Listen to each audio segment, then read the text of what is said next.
Conference, please take your seats. The session is about to begin.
Conference, please welcome Ellie Reeves and the Platform Party.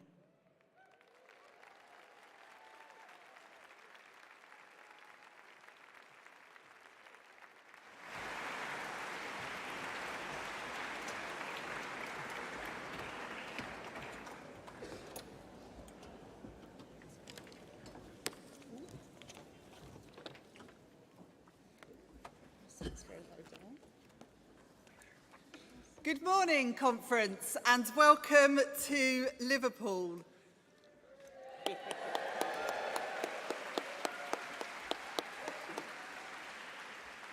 The first item of business today is Patrick Hurley, Labour MP for Southport, who will be welcoming us to this great city.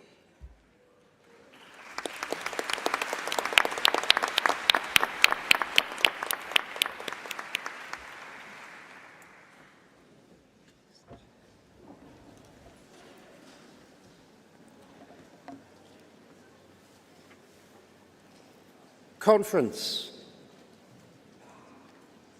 In July this year, we witnessed a mindless, violent attack in my Southport constituency that shook our community. The senseless act of brutality on a group of innocent children on Hart Street will leave a deep scar on Southport, across our region and beyond. 3 young girls, their bright futures needlessly taken away. Many more traumatised from what they witnessed and the injuries that they endured. Families, friends, neighbours struggling to come to terms with such a deplorable act taking place on their doorstep. Their pain is unimaginable. We take strength from the response of our community in Southport and beyond, and in our darkest moment, they provided a glimmer of light.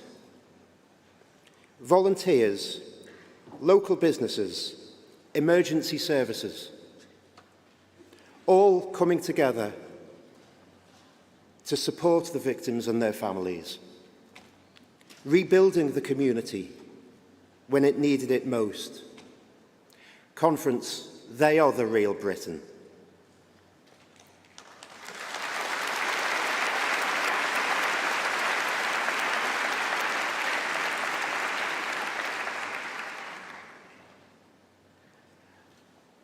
Alice Aguirre, Elsie Stankham, B.B. King.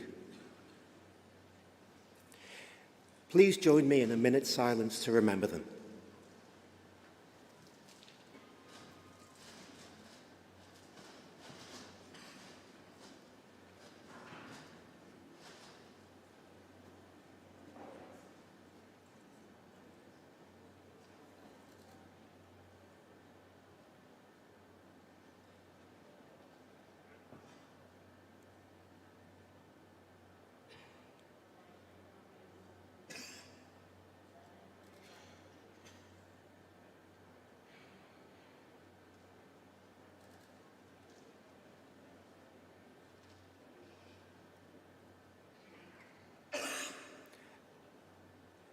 Thank you, Conference.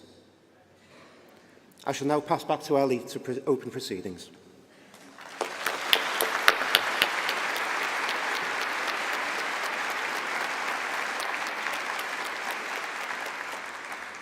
Thank you, Patrick, for that moving tribute. Conference, before we progress any further, I need to remind you that the priorities ballot is currently open in the ballot area. The ballot is open until 2:30 this afternoon. The priorities ballot decides what motions we'll be discussing over the course of the week, so it's really important that everyone takes part. There'll be card votes in this session, so please don't forget to collect your card vote pack. If you didn't make it to your regional briefing this morning, you can collect your card votes from the ballot area on your right.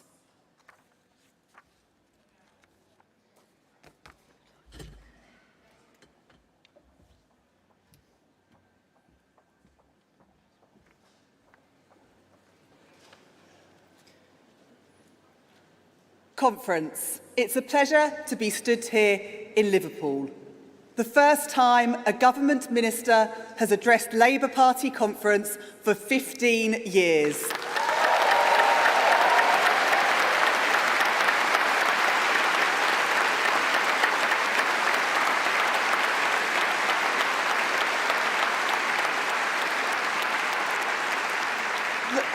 The last time was in 2009, when the brilliant Harriet Harman closed conference. I'm delighted that Harriet is here with us in the hall today.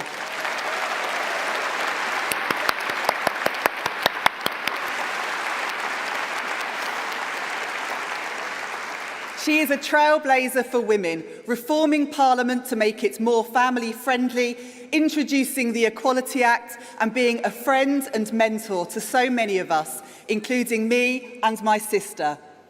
I know that Harriet is as proud as I am that Rachel Reeves is not just the first Labour Chancellor for 15 years, but the first ever female Chancellor.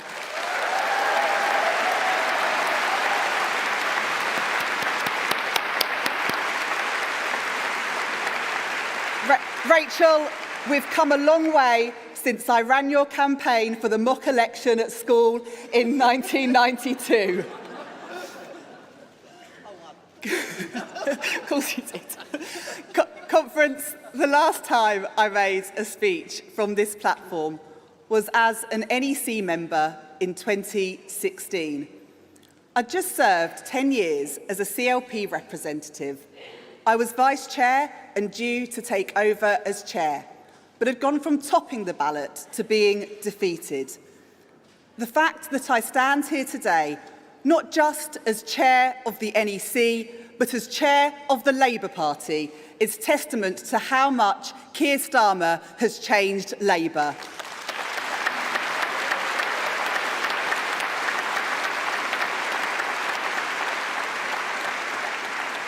And what a party it is now, confident, transformed, and after 14 years back in power. More than 400 Labour MPs, 209 Labour gains, the Tories on the ropes in England and the SNP on the run in Scotland. Labour, the largest party in every single region and nation.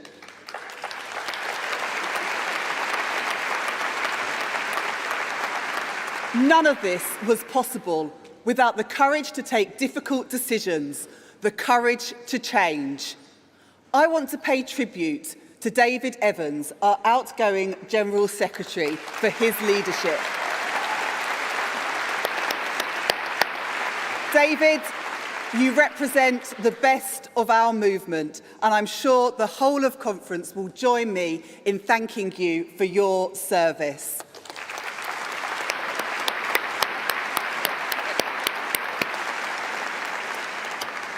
David created the space that allowed our staff to be brave, to innovate, to push the boundaries on what was even considered possible. This culture enabled us to deliver the most efficient and sophisticated field campaign ever seen, not just in the UK, but the world. A campaign that was ambitious, brave, and created by our exceptional new General Secretary, Ellie Ridley.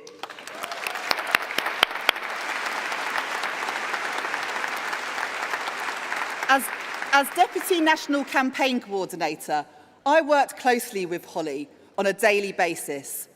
Trust me when I say this, no one is more committed to delivering a second-term Labour government, and I cannot wait to see what our organisation goes on to achieve with her as General Secretary. Now, the campaign plan may have been written in HQ, but make no mistake, it was delivered by you, every single one of you. Our members, our candidates, our trade union colleagues, our affiliates, our brilliant staff. So from the bottom of my heart, thank you.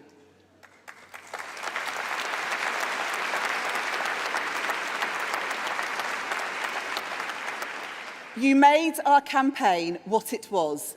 You gave us that spark that allowed us to be bold. A campaign where we sought to eke out every marginal gain, where we pushed the envelope on what had previously been considered possible. When Rishi Sunak called the election to catch us by surprise, we were ready. In fact, we were better prepared than he was.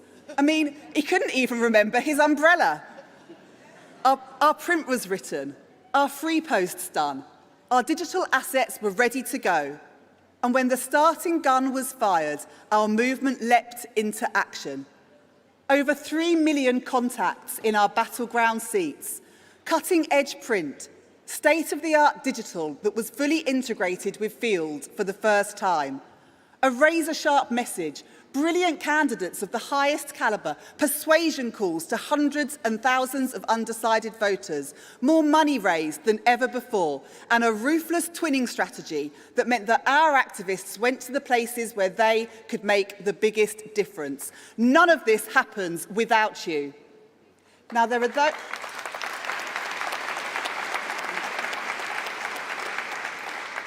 those on the left and the right who will try to downplay our achievements, to belittle our success. They will claim that victory was inevitable, that it was somehow written in the stars. These claims are as audacious as they are mendacious, and we cannot allow them to go unchecked. Cast your mind back to 10 p.m. on the 12th of December 2019, when that exit poll came in, showing the worst Labour defeat since 1935.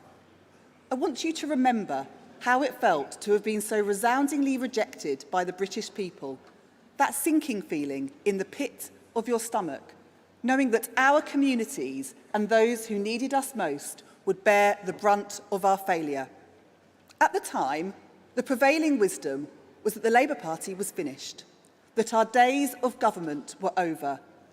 Nobody dared utter the idea that we could return to power in just one parliamentary term.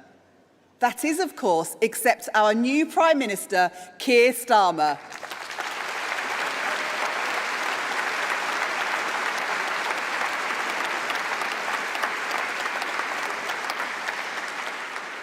Keir knew what the Labour Party was capable of and what it would take to get there.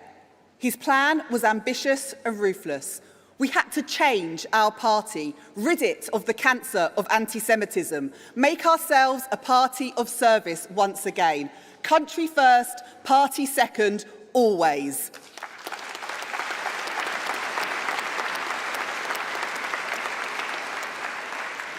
Once we'd done that, we had to earn the right to be heard by the British people before finally laying out our programme for changing the country. There was nothing inevitable about our success. Every gain was hard-fought. Keir knew that if the Tories won again, they would have been able to do whatever they liked to an already shattered country. We must never let people forget the chaos that the Conservatives unleashed. Their 14 years in office meant lower growth, than any Labour government has ever delivered, and public services on their knees.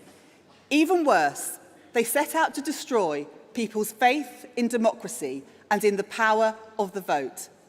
We have to deliver growth, rebuild our ruined public services, and show the British people that they have the power to change their destiny through the ballot box. This is the worst inheritance of any incoming government in living memory. It will be hard, and there will be tough choices. And if we don't take those tough choices, if we shirk our responsibility to the public finances, the British people will never forgive us. But do not believe the naysayers. Do not fall for their tricks.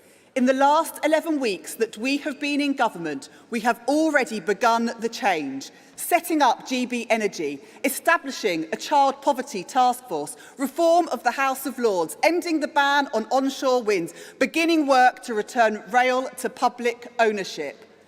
And by the end of this Parliament, we will have witnessed the most radical and transformational government in history, tackling the scourge of violence against women and girls, building 1.5 million new homes, 2 million more NHS appointments every year, more teachers in our schools, more police on our streets, and delivering the most ambitious workers' rights programme in a generation.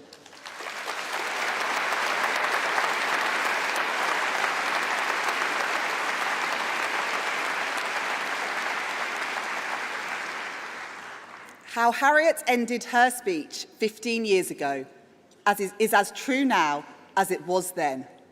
We will fight for fairness, we will fight for equality, and most importantly, we will fight to win.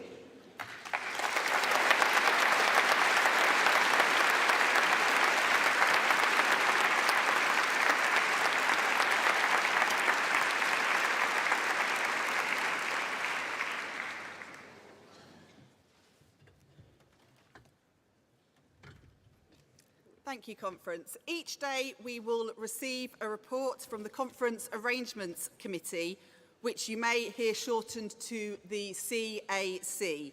The CAC is responsible for putting together the agenda for conference. Delegates will have a printed copy provided each morning, and it will also be emailed as an electronic copy as soon as it's available. As those of you who have been to conference before will know, business changes day by day. So the reports are produced by our hard-working staff overnight, ready for you first thing each morning. To present the first report, please welcome the Chair of the Committee, Lynn Morris.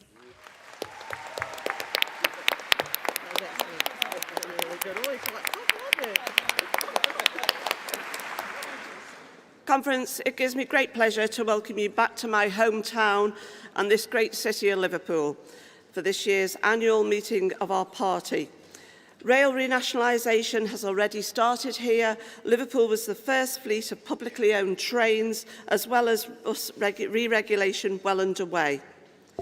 For the first time in a very long time, we have a Labour-run council working with Labour MPs and a Labour government.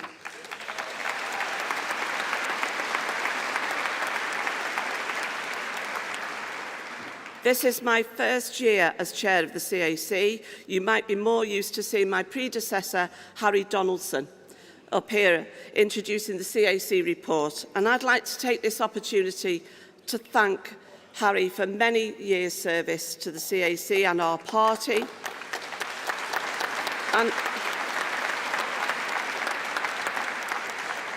And also his wise counsel that he provided to both the CAC and myself personally. I hope I will be able to live up to Harry's brilliant work. The Conference Arrangements Committee would like to thank the Labour Party team, conference venue staff and the many contractors who have worked tirelessly to get us here today.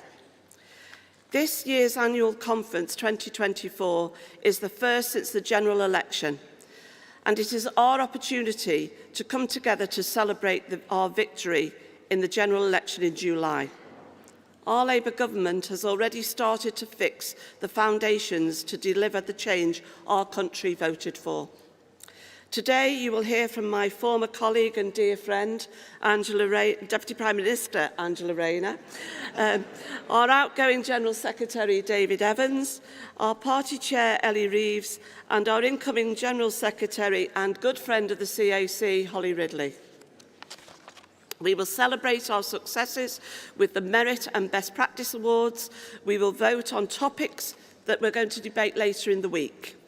I'd like to thank David Evans for his dedicated work to the party. With him at the helm, we were able to deliver a stunning victory.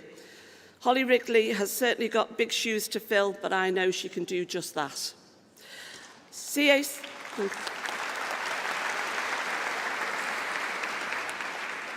CAC 1 has been made available to all delegates and sets out our detailed agenda for today, as well as a broad timetable for the rest of the week.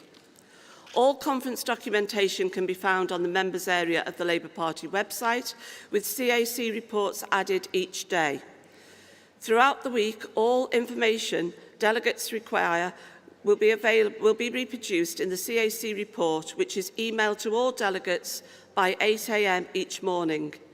Delegates are asked to only take one copy of the small supply of hard copies that are available. Delegates should make themselves familiar with the standing orders for conference, with the details commencing on page 34 of the CAC 1. The CAC consider all motions submitted prior to the deadline. Any motion that did not meet the criteria has been referred to the NPF or NEC. All organisations have been given an opportunity to appeal the decision. The outcome of those appeals have been communicated to CLP officers already. As you've already heard, the priority ballot is open today. Both constituents and affiliate delegates sections take part in this ballot. The 6 topics that top the poll in each section will be debated at conference. Delegates are reminded that they are voting for a topic rather than a specific motion, and more than one motion is usually submitted on each topic. Issues not selected for debate will be referred to the National Policy Forum after conference so that they can be considered as part of the party's decision-making process, or to the NEC, who will report on the action that's taken. A full list of motions is available in the addendum to CAC 1, which was emailed to delegates prior to conference starting. The ballot takes place from 10 a.m. to 2:30 today. The ballot area is located in ECL opposite the doors of the main entrance hall. To assist with crowding, there will be ballot boxes available at either side of the hall during the ballot opening hours. The result of the priorities ballot will be announced at the end of conference today. Compositing will take place this afternoon and evening with staggered start times. Can delegates who have motions in one of the successful policy areas please attend the corresponding compositing meetings? The initial meetings will be on the upper galleria in the ACC. The details of composite meetings will be shown on the screen at the end of conference business today and will be read out by the chair of the session. I would like to remind conference only fully accredited delegates appointed in accordance with the party rules are entitled to move motions on behalf of their organisation. As with every year, delegates have access to delegate services, printing and computers, which are located near the ballot area. These services are available whilst conference is sitting. In order to maximise the number of delegates able to speak during conference, delegates will only be able to speak once from the floor in any one debate. Once chosen in the debate, please do not seek to speak again in that debate, as you will be turned away. Movers will be allowed 3 minutes and other speakers 2 minutes. Chairs will make every effort to call delegates from across the conference floor. Delegates are reminded that only delegates who remain in their chairs, seated and indicated by raising their hands, will be selected. Accessibility stewards can provide assistance where required. Conference. The official partner charity for this year's conference is the Toddington Drive Community Association. The charity is made up of local residents and young people who have worked with local residents for the past 30 years. All of their activities support and involve the most marginalised in the area, assisting involvement in their community and identifying their needs through the structure of the TDCA. The NEC has agreed to move rule changes to be debated by conference, and the details of the proposed women's conference, from the women's conference held yesterday. 2 motions were successful and will be debated and voted on this week. These motions are reproduced on the day they will be debated. The leader's speech will take place on Tuesday at 2 p.m. Further information will be provided in CAC 2 and CAC 3. The CAC and conference team have worked hard to ensure the best possible conference experience for everyone. We have accessibility stewards, and our safeguarding team is available to ensure that everyone has the best experience at conference. We ask everyone to play their part by treating all others with kindness and respect throughout the daily conference agenda, but also during the many fringe events, evening sessions and social time spent with fellow attendees. On behalf of the CAC, I want to remind attendees about their role in ensuring our conference is safe and an inclusive experience for all, children, young people and adults. We believe that everyone has the right to live their lives free from abuse, harassment and neglect, and conference should reflect that belief. All attendees are expected to demonstrate the highest standards of behaviour towards each other. If anyone sees or hears something that makes them concerned, they should report it to the appropriate service, either by speaking to a steward or staff member or the safeguarding unit. Before I formally move the report, I wish to remind all attendees at conference that anyone wishing to enter the conference centre will need to be wearing a pass. This is also true of the conference hotels. As ever, I want everyone to have a safe and enjoyable conference. The CAC, NEC, police, party, venue staff and security staff and stewards will be working together to achieve this. Chair, I move the report.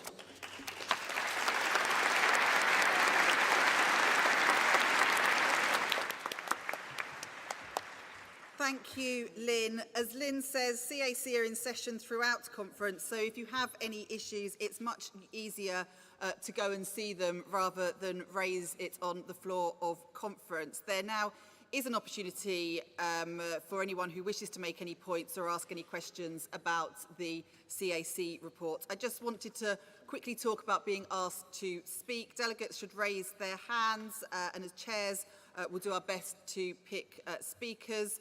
You won't be asked to speak if you are waving anything or standing. We want to get on with the business of conference as soon as possible, so just take a moment to think about whether your issue needs to be raised on the floor of conference or if it can be discussed with the CAC separately. And please don't duplicate if a colleague has already raised your point. If you do wish to make a point now, when you come to the lectern, tell us your name and which organisation you are a delegate from, and then make the point briefly. If we start to hear speeches, I will stop you. If you are called, you should first come to the desk down there to register and then wait to come and speak so that your contribution can be attributed to you. Does anyone want to raise any points? Okay, I can see someone there with their hand up. Yep. And yep, someone over there, that side of the hall, waving. Okay. I'll take those 2 points briefly.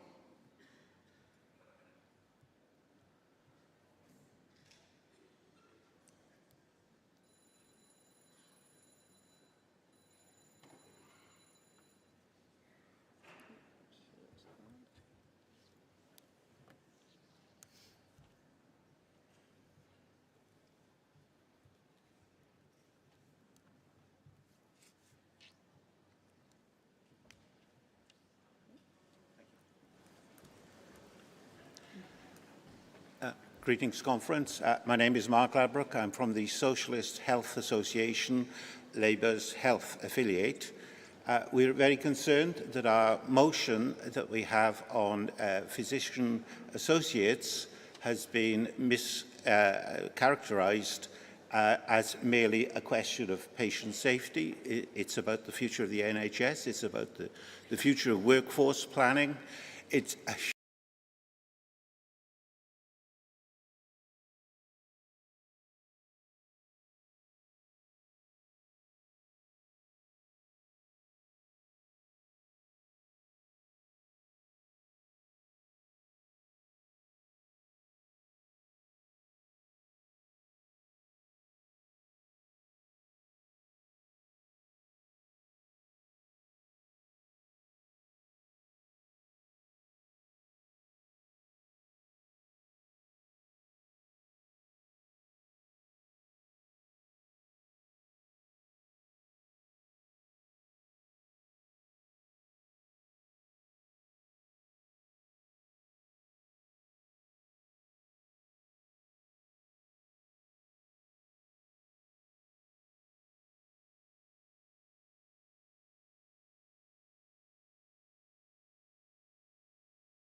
Chair, Conference, welcome to my great city of Liverpool.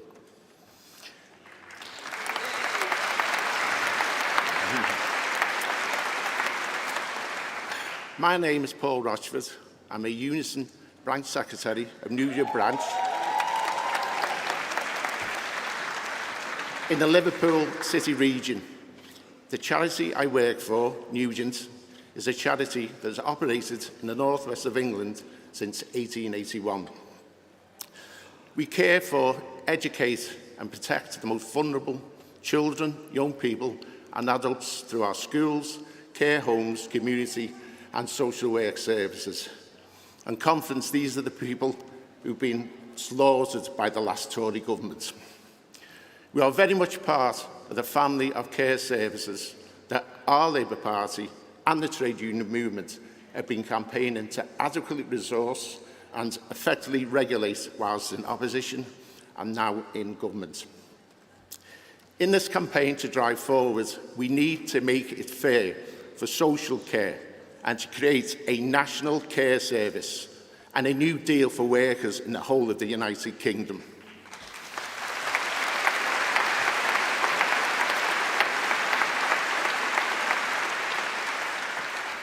And we've been fortunate in our allies and supporters. And there are many of you in conference today. I would hope all of you. But one who needs little introduction is my Unison and former North West Care colleague, the Deputy Prime Minister of the United Kingdom, Secretary of State for Housing, Communities and Local Government. And before she comes on, I'd like to show you a small video about what Angela is all about. Thank you.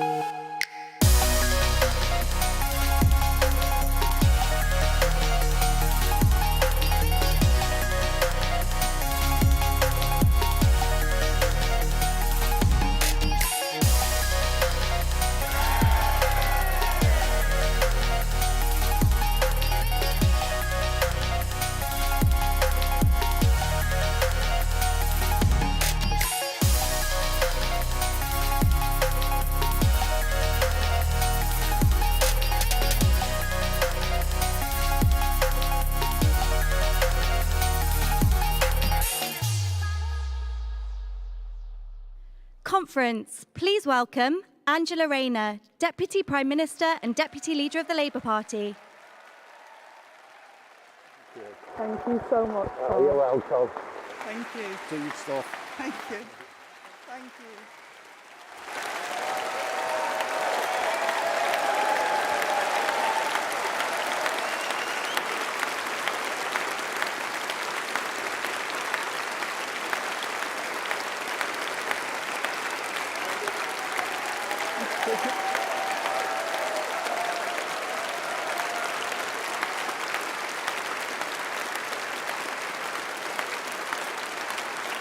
Thank you. Thank you. I'll try not to get too emotional, but and thank you, Paul, for that introduction, and thank you for what you and your members do to support people across this region. And conference, 12 months ago, I stood here and said I hoped I'd never again open conference as the Deputy Leader of the Opposition. So it's an absolute great honour of my life to stand here today as your Deputy Prime Minister.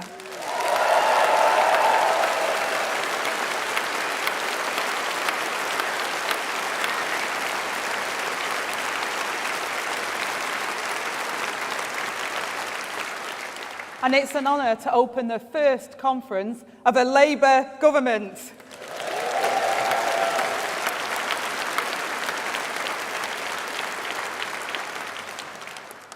And conference, I want to start off with my first thanks that are to the British people. You entrusted us with the task of change, and we will not forget it. You kept faith with us, and we will keep faith with you. And let me thank all of you in this room too, and my brilliant ministerial team who are already delivering on our promises. Every member, every activist, councillor, community leader, trade unionist. And I saw so many of you on the battle bus during the campaign. You've been our voices in our communities for the last 14 years.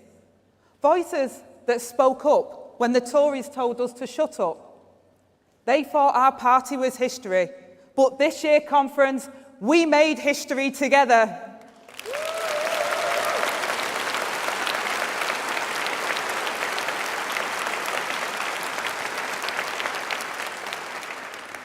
And not just a victory for our party, but a victory of our values. A victory not of politicians, but of people. We won because we had the courage to change our party, the discipline to make hard decisions, and the determination to remain united. And now change begins.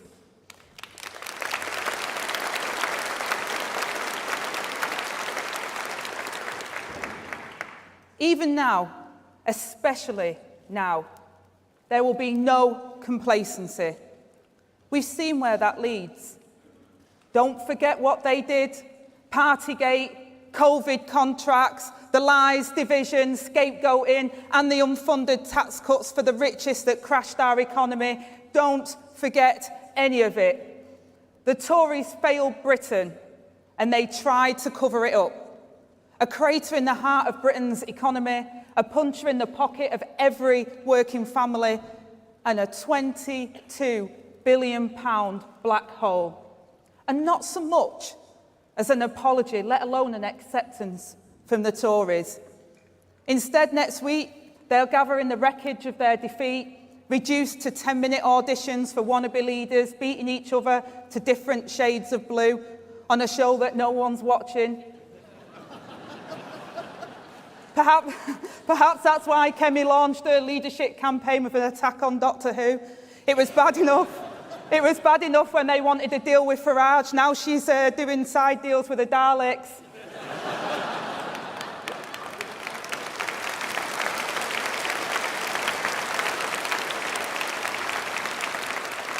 But Conference, at least after 3 months of shadow housing secretary, she's finally expressed a concern about a tenant. It's just a pity it's David Tennant.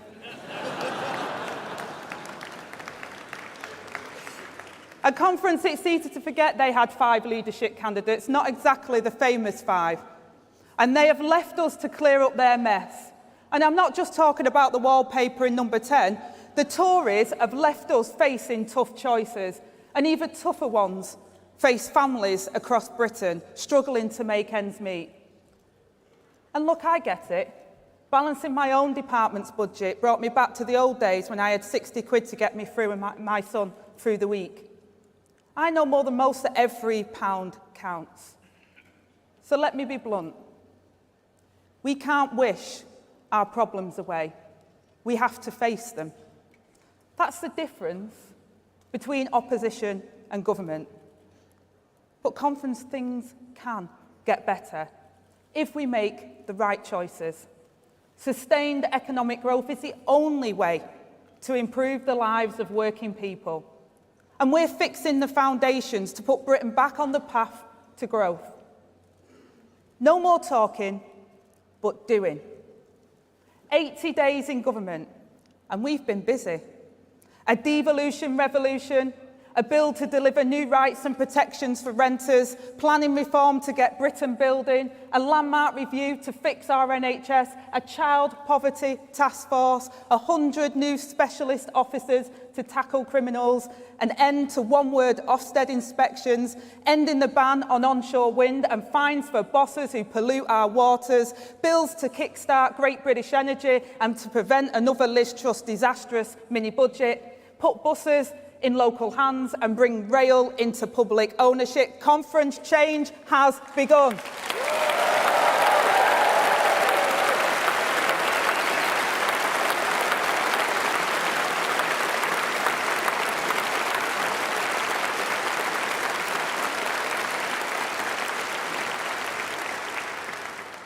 And Conference, many of you know me, and that means for me good jobs, secure homes, and strong communities, fixing the foundations of a good life.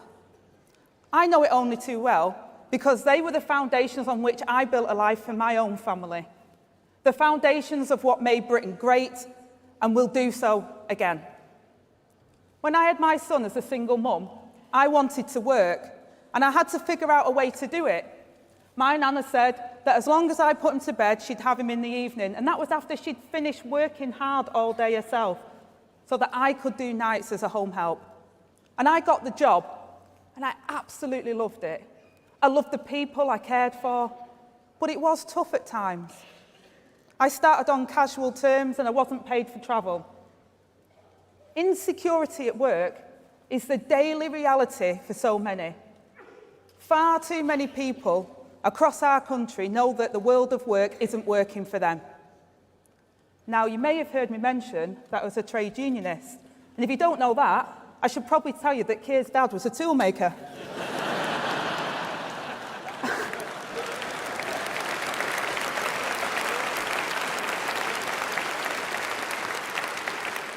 And if you didn't know that Keir's dad was a toolmaker, I probably need to tell you that he's the Prime Minister.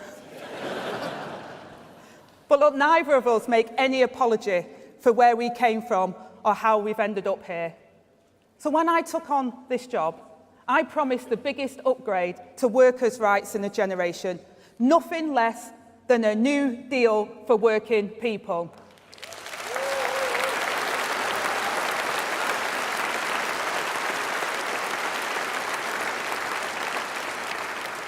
And I can confirm today that the Employment Rights Bill will be tabled in Parliament next month.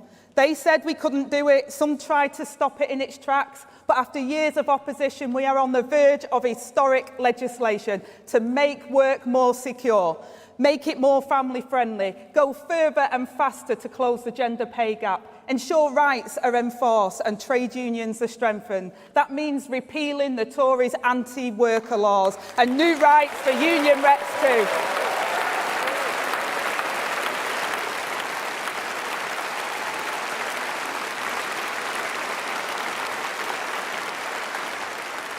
A genuine living wage and sick pay for the lowest earners, banning exploitative zero-hour contracts and unpaid internships, ending fire and rehire, and we will bring in basic rights from day one on the job.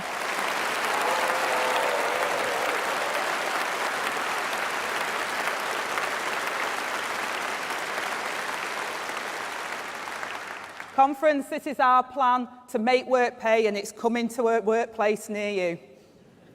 But 14 years of Tory chaos has not just left its mark on people's jobs, but on homes too. Not enough are being built. The Tories failed to meet their targets year after year after year. Michael Gove handed back nearly £2 billion to the Treasury in unspent housing funds.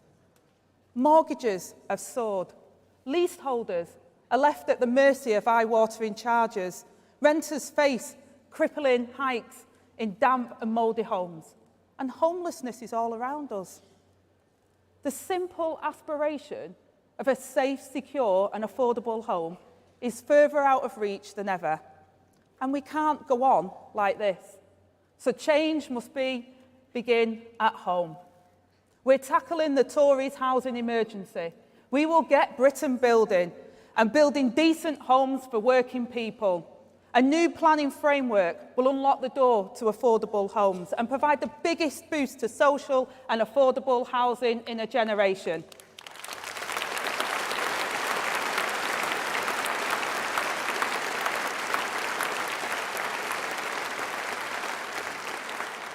And Conference, our renters bill will rebalance the relationship between the tenant and the landlord, and we will end no-fault evictions for good.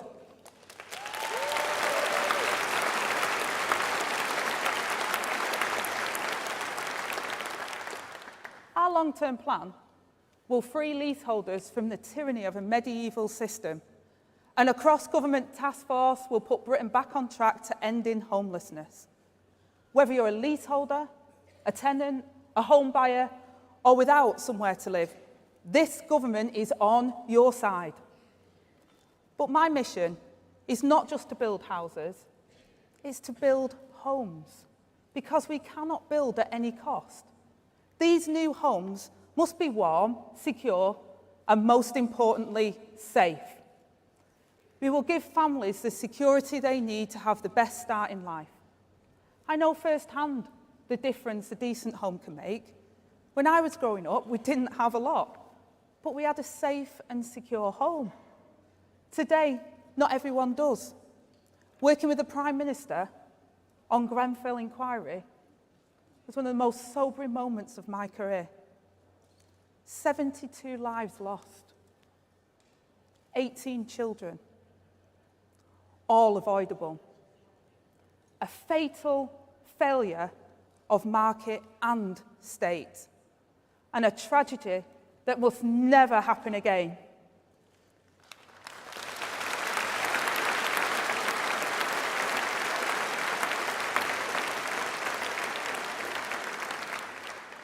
It's completely unacceptable that we have thousands of buildings still wrapped in unsafe cladding 7 years after Grenfell. And that is why we will bring forward a new remediation action plan this autumn to speed up the process, and we'll pursue those responsible without fear or favour.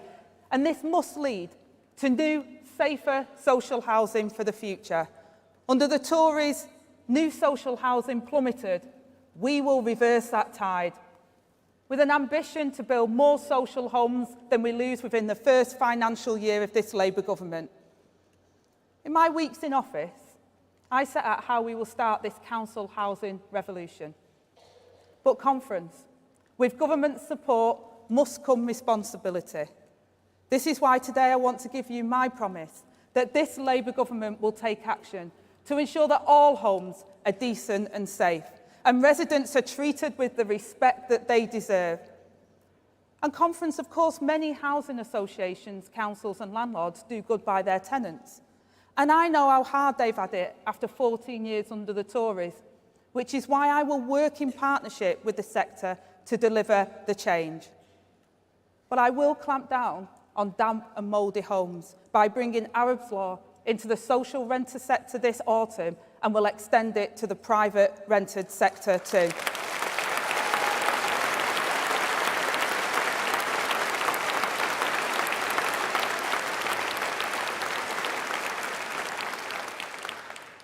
We will consult and implement a new decent home standard for social and private rented homes to end the scandal of homes being unfit to live in.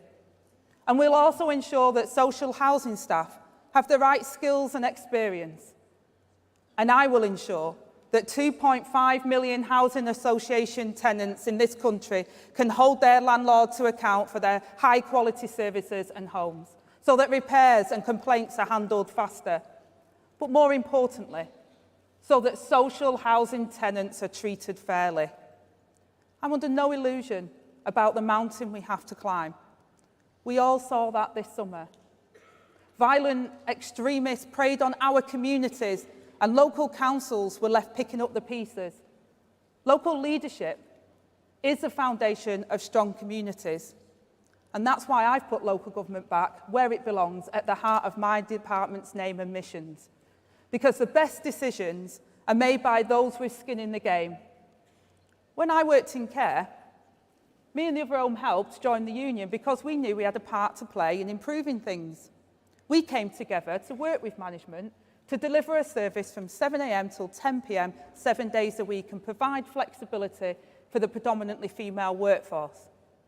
We proved we could boost productivity and provide an improved service to those we cared for, as well as managing our own caring responsibilities outside of work. And Keir and I are determined to end this Whitehall knows best approach and trust those with skin in the game. The last Labour government created the London Mayor, the Scottish Parliament, the Welsh Senate and the Northern Ireland Assembly, and we will seize this moment and finally complete that irreversible shift in opportunity, power and wealth across the whole country. It's why we can deliver, how we can deliver real sustained change for every region. And Labour mayors are already proving it. Buses under local control in Greater Manchester, £2 fares in West Yorkshire, Oxford Street regeneration in London, publicly owned battery trains in Liverpool, and opportunities for unemployed young people in the West Midlands. Labour mayors have shown what is possible when Labour is in power.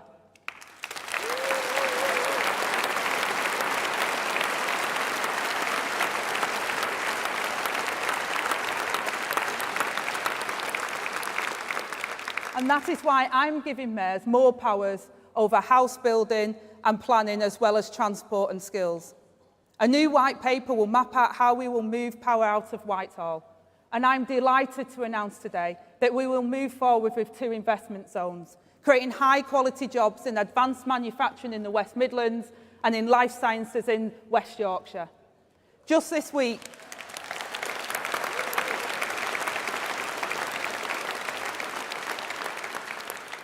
Just this week conference, I agreed 8 devolution deals. All 4 corners of Yorkshire will now have a local champion. New mayors for Hull and East Yorkshire and Greater Lincolnshire, Warwickshire, Surrey, Buckinghamshire and Cornwall will get new powers over skills. And today I'm proud to announce the next step in our devolution revolution. This government will change the future of the north of England, so Northerners will no longer be dictated to from Whitehall.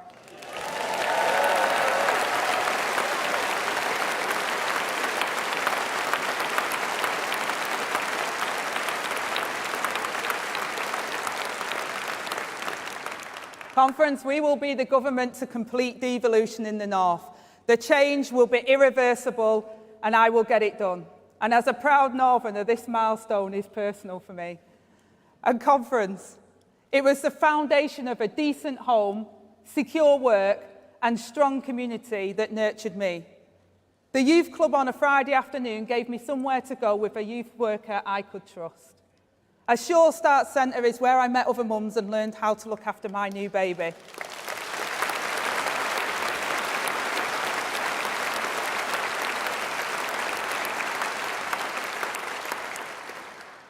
Conference, a community raised me.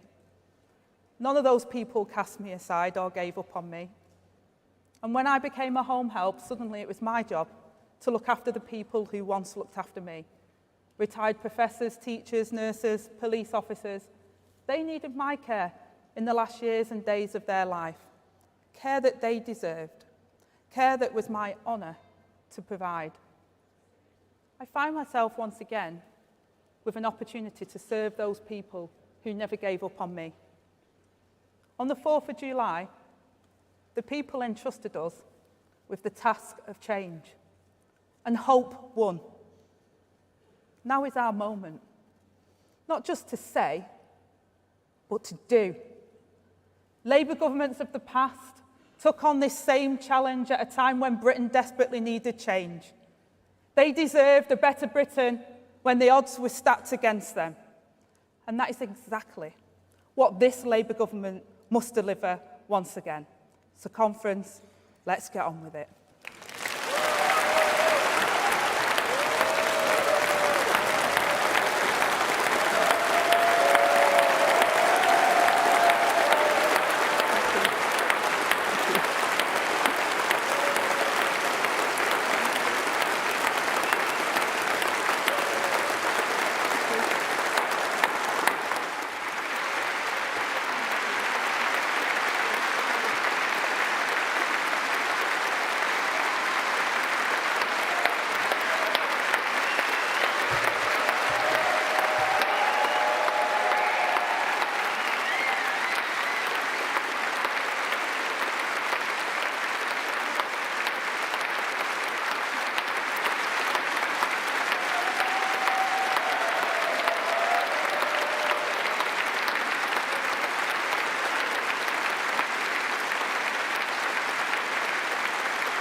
Thank you, Angela. Conference, we've sadly lost a number of valued colleagues since we last met. The names of some of them are listed on page 16 of the NEC annual report and in the Conference Arrangements Committee Report 1. There may be others that are known to you. Conference will celebrate the lives of our colleagues with applause, so please stand now to remember all of those we've lost since we last met.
Conference, it's now time for the General Secretary's report. So I'd like to invite David Evans to the lectern.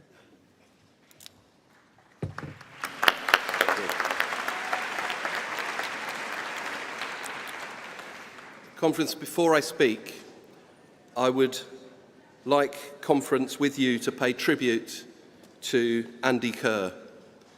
Andy died recently. Andy dedicated his professional life to the Labour movement, a former BT worker who went on to be Deputy General Secretary of the Communication Workers Union. He was unwavering in his support for the workers he represented. He also played a huge role in our party, from branch chair to NEC chair, serving on the NEC from 2007 until earlier this year. He brought deep experience and expertise and, above all, the best Labour values to our movement. He made our party stronger, and we are weaker without him. Conference, if we could just pause in silence for a few moments to honour Andy.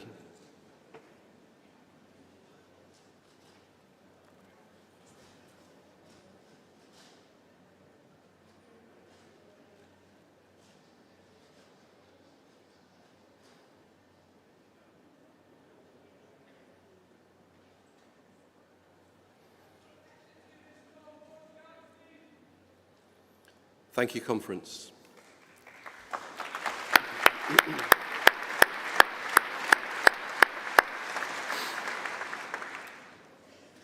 Thank you, Ellie, and thank you, Angela. I always get to follow Angela, which is tough.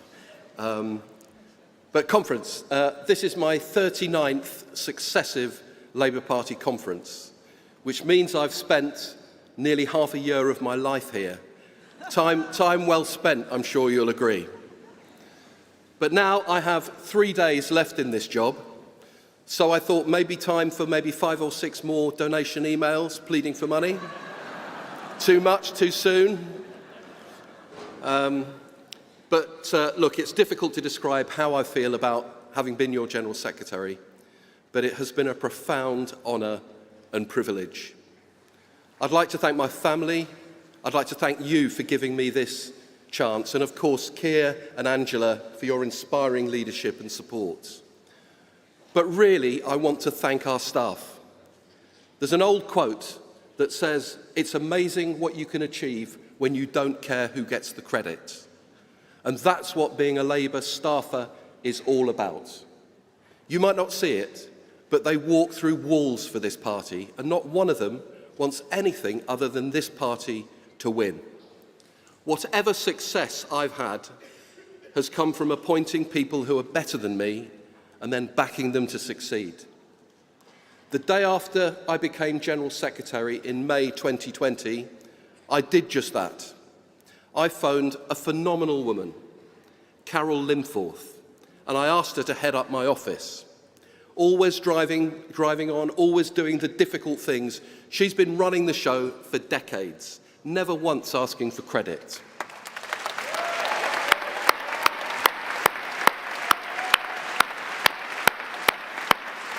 I was going to say she's probably backstage right now running this conference and probably just about to cut the mic on me, but I'm not. I've seen her there. So, Carol, please come onto the stage.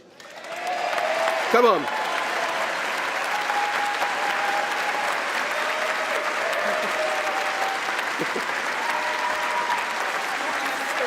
Thank you. Where are the flowers? Well, I didn't know there were flowers. Here are the flowers.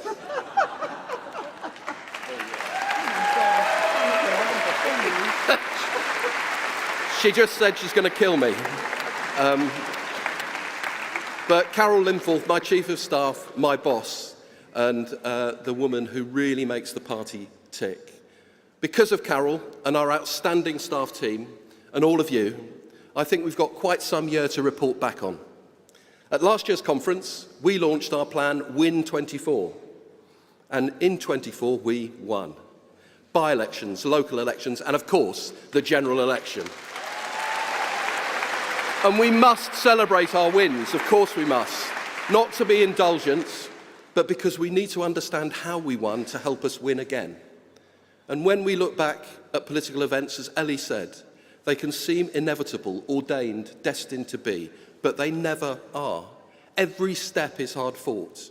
This is always the story of our party.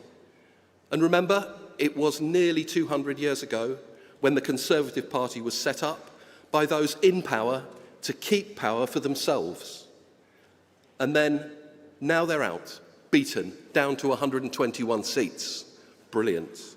The Labour Party, our party, set up by our trade unions 124 years ago to give a voice in Parliament to those without power, without a voice, now victorious, 411 seats. But it was sobering to hear Keir say at our Clause 5 meeting when we agreed the manifesto that only 3 times in our history has a Labour opposition manifesto ever meant anything. 1945, 1964 and 1997. Every other time, chip paper, because we didn't win. But now we have that historic 4th opportunity. But to seize it, we must win at least another full term, something we've only done ever once before. So conference, we won this time because we changed our party. Back in May 2020, I found a party that had lost 4 general elections in a row. Staff morale broken, equalities laws broken, financially broke. But we had an even more profound challenge. Our party, our whole organisation, had turned inwards, in on ourselves, absorbed by our own internal politics. We'd stopped listening to voters, and no surprise, in turn, they'd stopped listening to us. Our main task, the driving mission set by Keir, was a simple one: to point our party back to the voters, to change our party to earn their trust.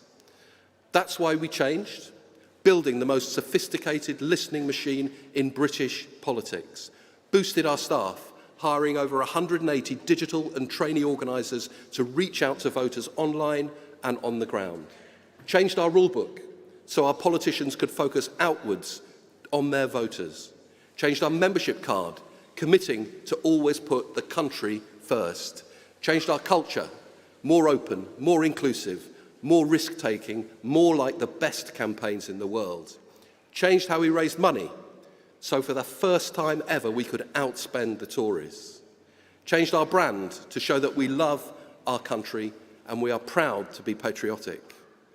And when the voters didn't agree with us on everything, we didn't turn away, we didn't suggest that they needed to change, we leaned in closer, we listened more intently, and without compromising our values, we built common ground. And that's how we gained ground. Conference, this is how we won. This is how we will keep winning, and this is how we will change the country. But change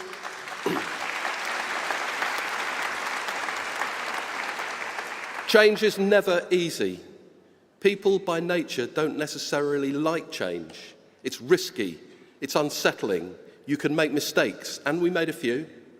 Superficial change is easy, but it doesn't last. Profound change is tough.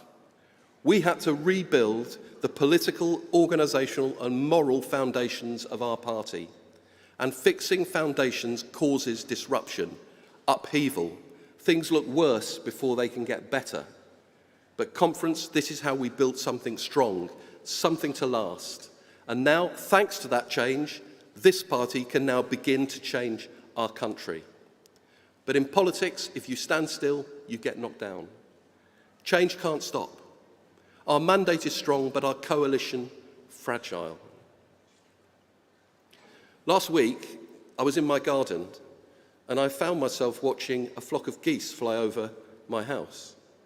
When you see geese on the ground, they can look chaotic, noisy, awkward. Indeed, on the ground, they're called a gaggle. But when you see them fly in that magnificent V formation, they're majestic. In the air, you know the collective noun for geese is a team. They're not born to do that, they learn it. You'll see where this is going. The lead goose shoulders the headwind to lessen the load on others. It means they can go further, longer, faster. They're noisy in flight, they're always communicating. And best of all, if a goose falls out of the V, they go back for them. No goose gets left behind. I'll be honest, I can be honest, I've got 3 days left. Too often in our history, we haven't always been a majestic flock of geese, a team. We've been a gaggle on the ground, too easily turning inwards, crying betrayal, losing shape when the going gets tough. We must break this cycle. We must seize the opportunity now, this week, to build a party and a government umbilically connected. Doesn't mean a party that just follows blindly. It means a proper partnership in service of the British people, listening openly to each other, challenging in each other, yes, to be better, so that we have a party that has the government's back every day of the week.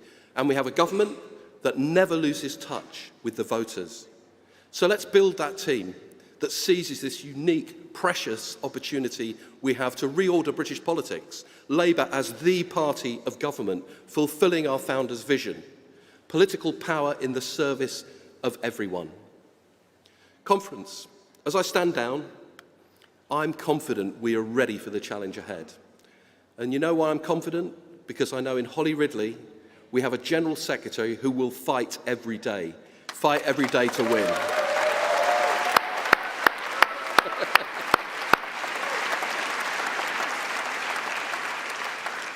Made in Dagenham, a working-class woman who's come through the ranks and has made a success of every role she's had in the party. She is a tenacious and talented leader who has this party in her bones. But her task ahead is tough. As I said, only once before in our history have we won a full successive second term of office. Only once. And you know there's an uncanny parallel. The General Secretary who did that was a brilliant working-class woman, Margaret McDonagh, who died of brain cancer last year.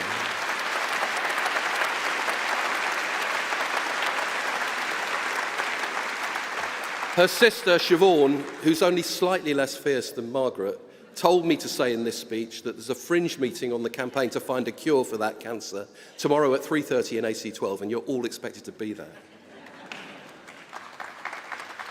But sadly, of course, Margaret isn't with us this year, but Holly is. And Holly, I've been so proud to work with you. And I know that under your leadership, you will take this wonderful, infuriating, imperfect, but beautiful party on to win again and again. But Conference, don't think you'll get rid of me. I'll be with you as a volunteer. I'll be with you knocking on doors in each election. And I'll be with you next year for my 40th annual conference. I am so grateful for having had the chance to serve as your General Secretary. Together we did all right, didn't we? Thank you.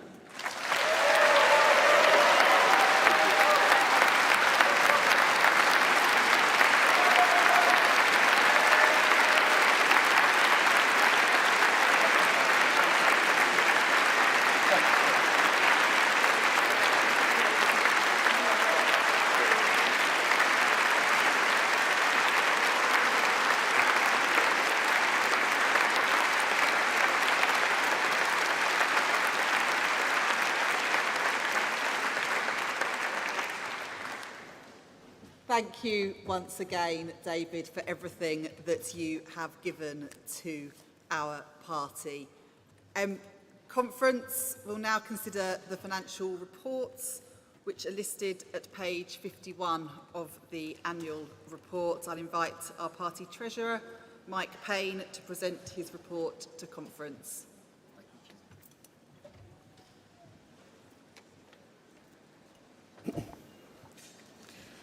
Pnawn da pawb. Good afternoon, everybody. Mike Payne, recently re-elected party treasurer, and I cannot tell you how proud I am to have been re-elected as your party treasurer and to be given the opportunity to carry on making the improvements needed to ensure that my commitment, which I gave the conference last year, to ensure that this party's finances remain resilient, stable and sustainable for the long term, are actually delivered. My thanks to everybody who nominated me for re-election. I will try to continue to work hard on your behalf. Conference, before I move on to my financial report, I'd like to thank a few people who don't usually get the recognition that they deserve for their hard work and endeavours on behalf of our great party. Firstly, I'd like to thank Chris Tidswell, our Chief Finance Officer, and his deputies, Safina, and all of the finance team for all of their hard work over the past 2 years. Conference, the finance teams in any organisation are usually the unforeseen faces who work diligently on behalf of an organisation with little or no acknowledgement for their collective and individual contributions. I would like them all to know that we recognise that without their contributions, we would not be here in Liverpool today with a majority Labour government. Secondly, I'd also like to thank John Lahal, the Chief Operations Director, and all his team for the hard work. Whether that be the membership team who have worked hard on servicing, engagement, recruiting and retaining our members, our digital team, who I'm sure you will agree were outstanding during the general election and actually blew the opposition away with the standard of our online presence. Thank you. Or our tech team, headed up by Tammy, who is an absolute superstar and who made sure that our systems remained safe from online attack and ensured that all our field organisers had up-to-date equipment and support through the election. Our operations team, headed up by Sophia, who managed our 12 national and regional offices, our suppliers, our fleet vehicles and our 2 campaign buses, Angela, efficiently and effectively. Our conference commercial team, led by Vanessa, and the exhibitions teams, led by Anne, who every year managed to exceed our expectations and to smash their financial targets. Or our fundraising team, who raised record amounts of donations. And as David has said, for the first time ever, we were able to finance the Tories, outspend the Tories. Or the lottery team have signed up hundreds and hundreds of new contributors. Conference is a direct result of their work. You are now part of the biggest Labour Party conference ever, surpassing even last year's record. And we've delivered a huge majority Labour government whilst doing that. The size of the exhibition space, the fringe meetings on offer, and the number of delegates and visitors present is the biggest ever. Over 20,000 passes have been issued for this conference this week. Please take the time to visit as many exhibitions as possible and enjoy the experience. A huge thank you to all of them, and also to everybody in this room and all of those CLP members who answered the many requests, and there were many, to donate during the campaign. Your generosity has been mind-blowing, and without you, we could not have achieved our successes. So, conference, as to the reason why I'm here, I have the pleasure to present to you the 2023 Annual Statement of Accounts, which can be found on pages 57 to 68. Delegates will be pleased to know that I'm not going to go through those line by line. But last year, I was able to advise the conference that from the low point of a £5.2 million deficit at the end of 2021, we moved to a position of a £2.7 million surplus at the end of 2022. In 2023, the party needed to be in a state of readiness for the general election, which could have been at that time called at any point. So we took the decision to make significant investment, increasing staff numbers, increasing our capability, particularly around digital and campaigning initiatives, and improving office infrastructure and office accommodation. All of this was needed to deliver a well-organised campaign, and I'm sure the conference will agree we certainly did that. However, as a result of that decision, and based upon a resource assessment, we set a budget that predicted a deficit of £2.5 million at the end of 2023. I'm pleased to be able to tell conference today that because of our improved financial position and as a result of our increase in donor contributions and commercial income, our financial position at the end of 2023 is in fact a deficit of 851,000, which is a significant improvement of 1.649 million. I'm sure the conference will agree that the party has responded extremely well to the financial challenges it faced, and we faced an unprecedented number of by-elections and, of course, lots of victories, and that we build towards an investment in general election readiness in 2023 has clearly contributed towards the overwhelming victory on July the 4th. Chair, if I may, I would just like to give some further detail to conference. With regards to income, our key source of income remains membership and donations. In 2023, those two areas combined contributed 57% of the total income of this party, which is broadly the same as 2022. Total income increased from 47 million to 58 million, an increase of 8%. Donations increased by 6 million and membership by 1 million. Commercial income rose by 3.4 million, largely as a consequence of our exceptional conference last year. With regards to expenditure, the party's total expenditure increased in 2023 by 14.8 million, or 75% increase on the 2022 level. The key areas of change were commercial expenditure, which is directly linked to our increased commercial income, was 0.959 million. Running costs, which you will see under Note 8 in the accounts, include political activities of 2.190 million, staffing 4.318 million, IT 1.574 million, buildings and premises 1.767 million. And there's also a provision in the accounts for corporation tax of 0.199 million. As I said earlier, these increases because of our strategy to build capability and capacity in preparation for the general election. The party's accounts and financial statements have been audited by Crowe UK LLP Limited, and I'd like to thank the auditor partner and her team for their effort, their support and advice during the audit. The 2023 audit was particularly challenging due to the timing and the complexity. The audit ran alongside the general election build-up and the short campaign, with the audit itself being concluded the day on which we got the election result. This meant that the audit's nature under the going concern account standard changed as we became a party in power, and the financial dynamics of the party shifted, needed to be assessed. Despite all the pressures, and because of our finance team, the audit was concluded without any qualifications or adverse commentary. A remarkable outcome, I'm sure you'll agree, delivered by a team under extreme pressure. Conference, they supported a general election campaign with the intensity of a short campaign whilst delivering an audit, which in my opinion is simply remarkable. Finally, Chair, Conference, looking forward to 2024 financial year, from an accounting perspective, this will be an unusual one for many reasons. We've had to produce a business-as-usual budget, a general election budget, a short campaign budget, and now we also need to reset the budget for a party in power. As I said last year, cost control, income generation, and strong financial management remains my priority. We need to be financially agile so that we can respond to changes in income or expenditure levels.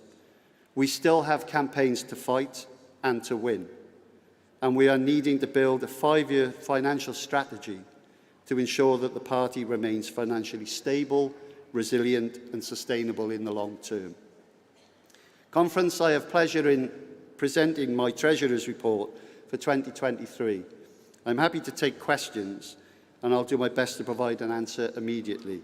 However, if I don't have that information to hand, and I'm sure you'll appreciate I won't have everything to hand, I will ensure that delegates get a response as quickly as possible.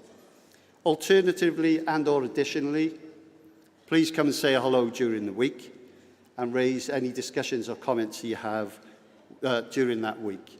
Thank you for listening to me. Diolch yn fawr iawn.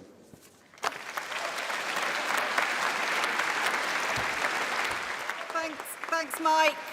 Has anyone got any questions on the Treasurer's report? No? OK, fantastic.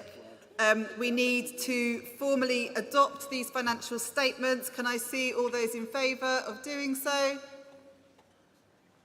Great. All those against? Excellent. I think that's passed unanimously. Can we also accept the annual report as a whole? Can I see a show of hands? Great. Anyone against? Lovely. Thank you, conference. Now to what is probably one of my favourite bits of conference, the Merit and Best Practice Awards, to recognise those who, all of our members did a brilliant job, but this is just to recognise those that have really gone above and beyond.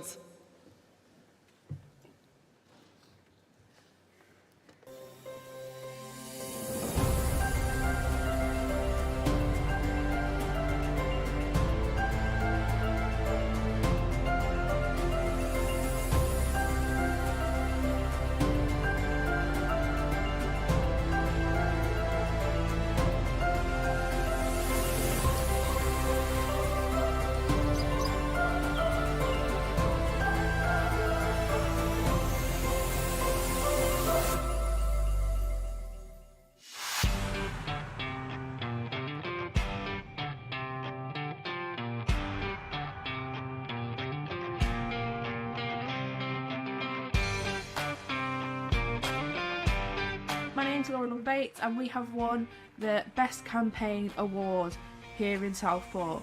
We have our first ever Labour MP for Southport, and we did this by skilling up our volunteers, by getting them on the app, by showing them what doorstep conversations look like, and by our organiser holding Zoom events where people could use dialogue. My name's Rosie Writing, the newly elected Labour MP for the Kettering constituency. All of the people that got involved were what made the win in Kettering possible, so thank you.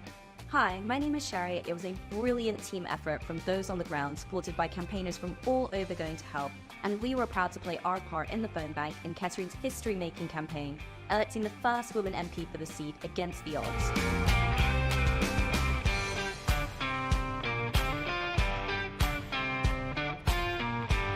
I am Robbie. I was the organiser in Southend, Eastern Rochford, where we had like thousands of leaflets to deliver. We put out calls, people would come and take them, thousands of envelopes of stuff. People would come and sit in the office and stuff them and just have a great time. And so many people came canvassing. It was so much fun, and I'm so proud. I'm Lewis Warner. Our Win 24 tour saw us mobilise thousands of members across the UK to campaign in nearly 90 battleground seats in every region, in every nation. Whether it meant sleeping in tents in Anglesey or driving the length of the country, no, our scored distance was too challenging for our members.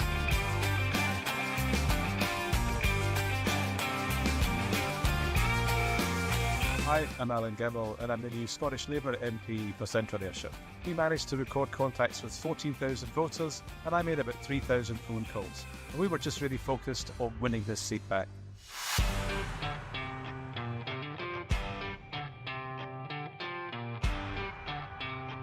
Hello, I'm Adelise McDowell and I'm the Digital Communications Officer for Monmouthshire CLP. The best practice critical to the campaign was being consistent with posting online, but also staying positive and running a positive digital campaign.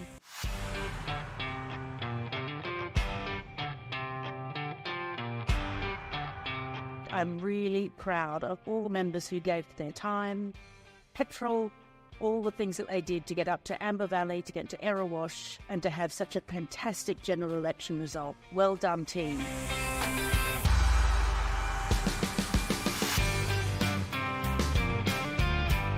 I'm Penny Henderson, CLP Secretary of Westmoreland and Lonsdale.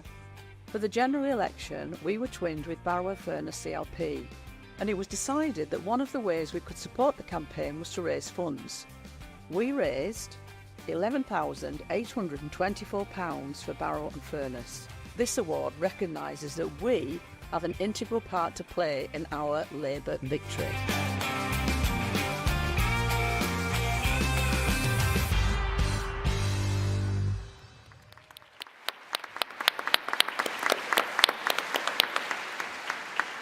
well done to all of the winners of the awards. We also have two very special merit awards this year for Molly Hartill and Martin Sloman. Our first winner, Molly Hartill, was nominated by Clapham and Brixton Hill CLP for her endless enthusiasm and commitment to delivering a Labour victory in both her own constituency but also in their twin seat of Worthing West.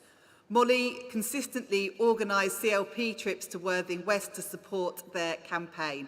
It's thanks to the hard work of members like Molly that we were able to win in our battleground seats. So thanks very much, Molly, if you want to come up to the stage.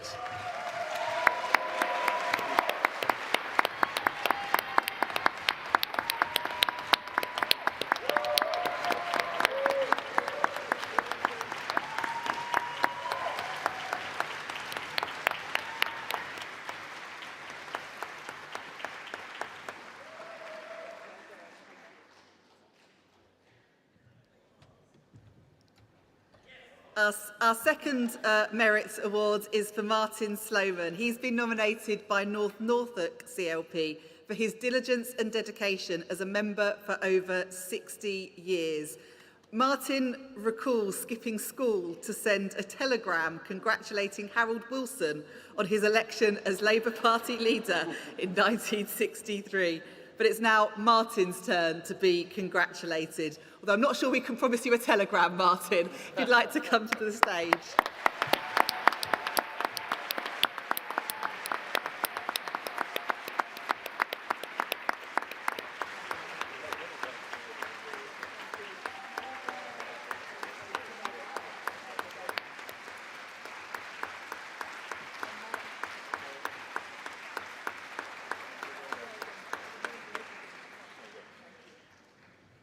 Thanks very much to Molly, to Martin and all of our winners. The next speaker I had the privilege of working with when I was Deputy National Campaign Coordinator. This person was instrumental in leading our victory on the 4th of July. So it's my great privilege to welcome Pat McFadden to the lectern. Thank you, Pat. In 2019, the Labour Party suffered its worst election defeat in almost 100 years. We lost the trust of our traditional voters. Places that had always voted Labour turned blue. Then, in 2020, Keir Starmer was elected leader of the Labour Party. He assembled a team united in a shared purpose: to change the party and put it back in the service of working people. They worked to make amends with the communities who had been let down, and took action to make the Labour Party something people wanted to vote for. Under my leadership, there will be zero tolerance of anti-Semitism, of racism, of discrimination of any kind. Once again, we energised and organised campaign teams, knocking on doors across the country, making the case that having changed the Labour Party, Keir Starmer could change the country. That with steadfast leadership and a manifesto for working people, we could get Britain's future back. And in 2024, Keir Starmer's Labour Party delivered a landslide win. We did it! 411 Labour MPs. We made history.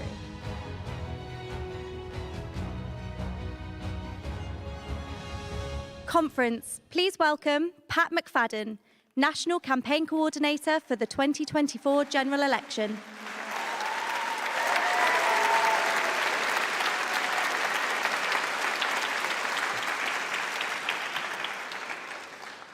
Thank you, Conference. Clause 1 of Labour's Constitution, written over 100 years ago, says, "There shall be, in Parliament and in the country, a political Labour Party." The very first clause of our Constitution, written by the founders of the Labour Party, commits us to winning, to serve the public, not ourselves, to win elections and to govern in the national interest. And today, Conference, I can report to you that we have fulfilled the pledge of Clause 1 because today there is in Parliament and in the country a successful and powerful political Labour Party.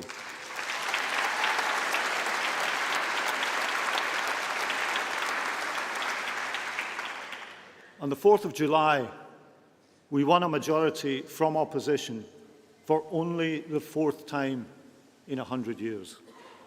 It gave us a Labour Prime Minister, a Labour Deputy Prime Minister, a Labour Chancellor, a Labour Cabinet, over 400 Labour MPs elected to Parliament, seats we have never won before, seats the Tories had never lost before, the biggest majority in a generation, the most seats in every region in England, in Scotland and in Wales. And yes, as a Wolverhampton MP, the Black Country turned red once again.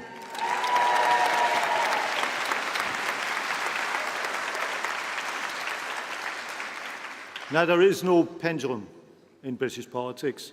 If anyone tells you that victory was inevitable, that it just fell from the sky, well, tell them to look at the history.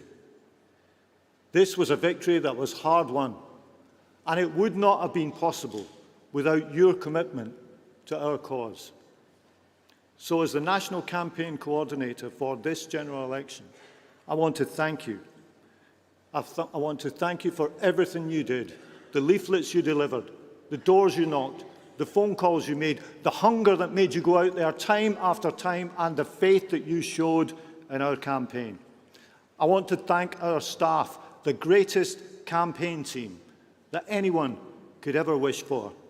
And most of all, thank you to the British people for putting their trust in us.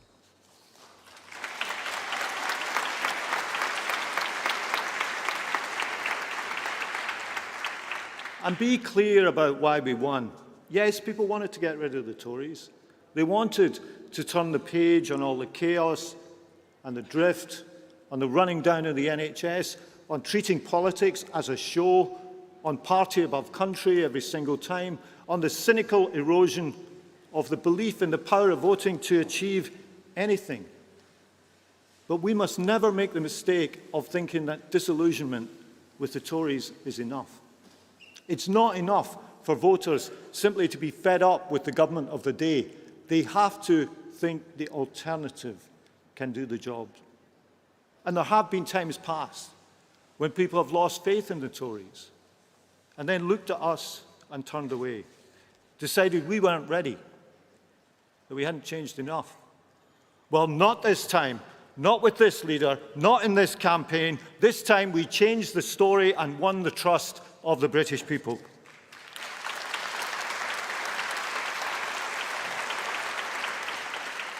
In our marginal seats this year, more than 1 in 5 of our voters were people that had supported the Conservatives in 2019, and we welcome each and every one of them. We welcome every supporter, old and new. And why did they come to us? Because they could see that we were serious. Economic stability over unfunded wish lists, national security, support for NATO, 100% behind Ukraine's fight for survival, a party of wealth creation as well as wealth distribution. A party that learned from its defeat rather than telling the voters that they had got it wrong. That isn't caution. It's our duty, it's our job description, it's our founding purpose to learn from the people and to win, because we have a higher ambition than opposition. Our ambition is to lead the country through this world of change and the enormous possibilities that it brings. And the courage, your courage, to transform the Labour Party, help people trust us to change the country. And that is the promise enshrined in our Clause 1. That's the difference between another 5 years of opposition, 5 years of nothing but clicks and likes and lamenting what the government is doing, and 5 years in power, 5 years in which we can do and not just talk. And when we look today at the Tory leadership election, where is their hunger for change? Where is their humility to learn from defeat? Plenty of contenders, but not a change candidate among them. Never again should we let the Tories drag our country down or hold our people back. And being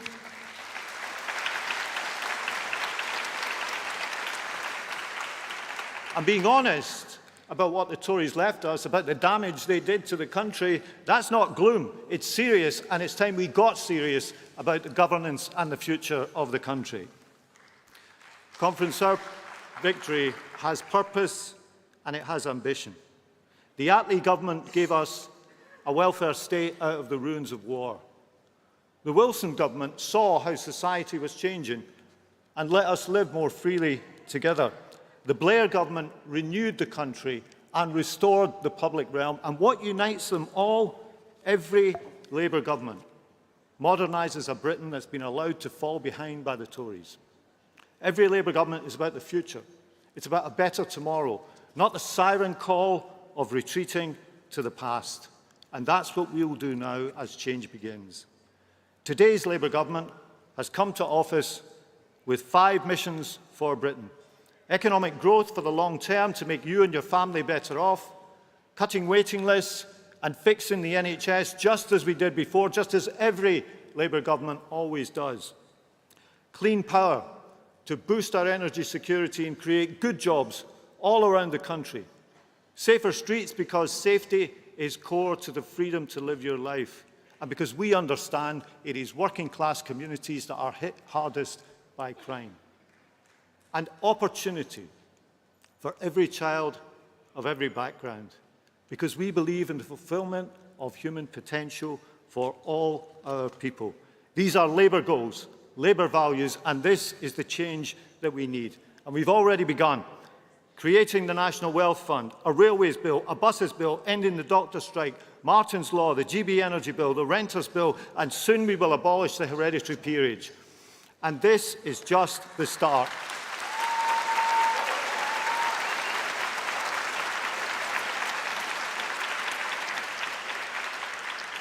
It is change worth having and change worth fighting for. Now, it won't always be easy and it won't always be quick, but if we hold true to the lessons of our victory this year, if we vow never to go back, not back to the kind of party that the Tories enjoyed beating, then we won't go back to the Tory government that left us with the legacy that they did.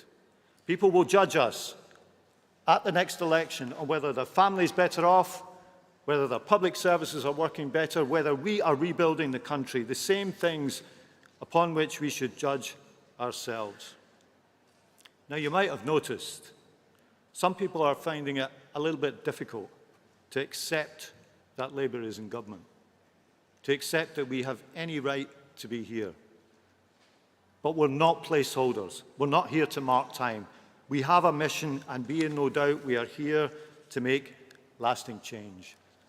Now, I believe in honouring the achievements of past Labour governments.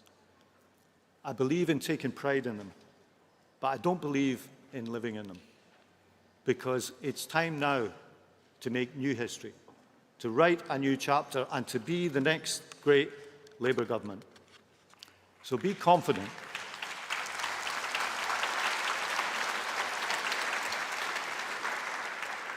And be ambitious. This is the job description of the Labour Party, written in that Clause 1 of our Constitution.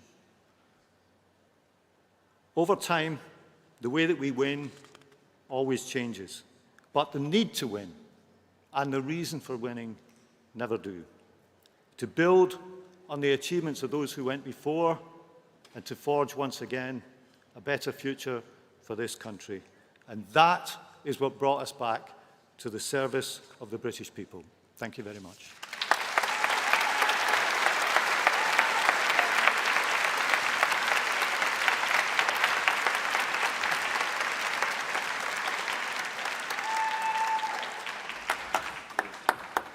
Thank you very much, Pat. The general election result wasn't just the 6 weeks of the short campaign, it was the culmination of years of hard work from members, activists, staff, candidates. And now we're going to hear from 4 of those new MPs. So please join me in welcoming them to the stage.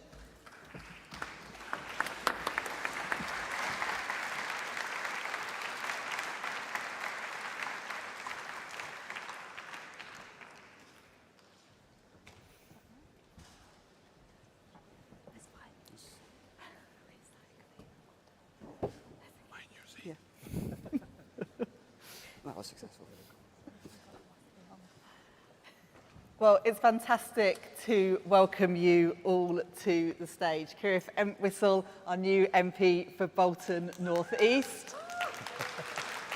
Claire Hughes, our new MP for Bangor Aberconway. Fred Thomas, our new MP for Plymouth Moorview. And Blair McDougall, our new MP for East Renfrewshire.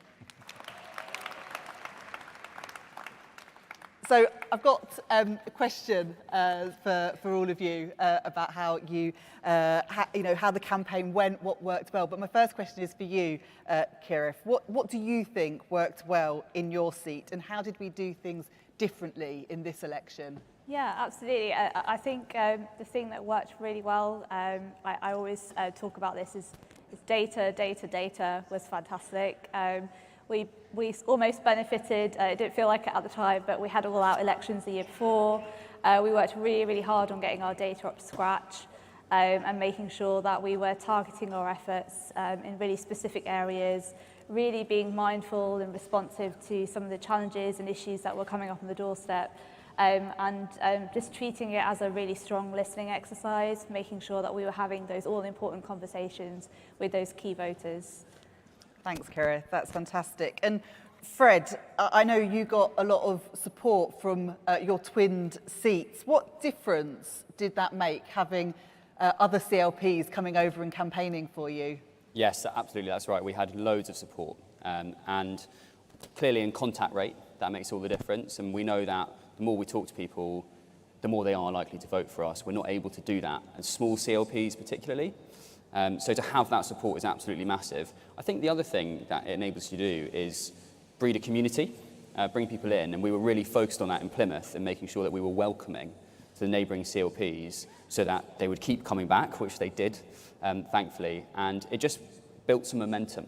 So more people, more contact rate, and a sense of family, a sense of being all in a campaign together, and a sense of focus as well, and that was really effective for us.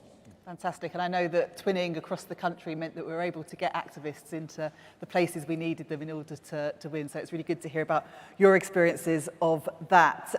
Claire, candidates ran really impressive digital campaigns during the general election. Can you tell us a little bit about that and the difference that it made to you? It made a really huge difference to me. The level of recognition, the difference in going to a doorstep and then someone saying, I already know who you are. I've seen you on Facebook, I've seen you on YouTube, etc. That was really, really powerful. It was even to the extent that my kids were saying to me, Mum, you know, it's embarrassing. My friends keep seeing on YouTube all the time. So it made a really huge difference. It really did. And I think that it's something we were able to run kind of multi-channel campaigns. So we did quite hyper-local things. For example, we did a campaign around the local high street, and we could then have a bespoke print, which we did for that, and back that up with a bespoke digital campaign around it as well. So I think that's something that we would really, really want to continue. And one thing that we didn't get to do, and I know there's other CLPs did really well, was the activity in local Facebook groups and Nextdoor. So that's something that we're really keen to carry on now, and taking the learnings from what other people have done really well with that too. Fantastic, thanks Claire. I think that link between digital and print worked really well in the election. Yeah, fantastic. And Blair, how do we ensure we keep our campaign machine fighting fit for the next general election? I think the best way to keep the machine going is to make sure that you don't switch it off in the first place, and to keep the engine running. I think when you come to the end of a general election campaign and you're all exhausted or delighted, you kind of think, well, people want a break, but actually I think people miss the sense of purpose. They miss that feeling of community that Fred was talking about. So I think keeping that going. I think the other thing we need to do is make sure that we all learn the lessons of why we won, and talk about data. I think is a really important part of that. But making sure that everyone in our local parties understands that, so that when you ask them to go the extra mile in the future, you're not just telling them what to do, they understand why it is that we're asking them to campaign in a particular way. Fantastic, and that's a really important point about keeping the campaigning alive, and that's why we had a national campaign weekend at the end of August, and we've got more scheduled to the end of the year, so we can keep up that campaigning culture that we had in the general election. Now, just to end on a quick fire round for all of you, what one piece of advice would you give to candidates and MPs who'll be thinking of standing at the next election? Yeah, this is a tough one because I think from my own experience, it's like you feel like you have to be everywhere all the time. But actually what we did really well this time around was really utilising our candidates really effectively and making sure that we were sort of protecting our energy, protecting our time and focusing on those crucial conversations. So it's very much about like what is the best value of your time. Think about what best use you are as a candidate because you have a unique role to play. So it's about recognising that, but also protecting your energy and making sure that you are able to perform and to have those crucial conversations to the best of your ability, because those are really powerful. Fantastic, thanks, Kira. And I know that candidates making those persuasion pathways made a real difference. Absolutely, yeah. Claire? I think start as early as you can with building your team, because our teams are really what make the campaign, aren't they? You know, we lead as a candidate, but you know, if you're a candidate, you will get to work with the most incredible volunteers, party staff, but start building that team as soon as possible, I think. Absolutely, really, really important. Fred? I would say commit, totally. And it's a great honour to be a candidate for a council or a parliamentary position. The campaigning is wonderful, the team behind you that you will quickly build, that Claire mentions, is awesome, but you need to absolutely commit. And I think win or lose, if you win, fine. If you lose and you haven't fully committed, that probably hurts more than thinking you could have done something slightly more. So go for it 100%. I think that's right, and the commitment of all of our candidates in this general election was absolutely phenomenal. So thank you for that. And finally, Blair. Buy some Barocca. Buy a battery pack for your mobile phone. But related to what Fred was saying, as well as committing to hard work, finding joy in that hard work. The advice I always give to my kids, I always say to my kids, life is full of hard work, so you need to find a way to make it enjoyable. And I think as a candidate, you need to find joy in the fact that, you know, you are up at a train station meeting commuters in the morning and finishing at a mosque in the late evening or whatever it is. I think if you can make that campaigning lifestyle something which is enriching and builds friendships and communities, and then it'll just find it so much easier. Fantastic. I certainly think it's been great sort of getting out on the doorstep over the summer after the election, because I think you've got to enjoy speaking to voters for sure. Thank you so much for all of your insights, and it's fantastic to have all of you in Parliament. So thanks very much. Thank you. Thank you very much.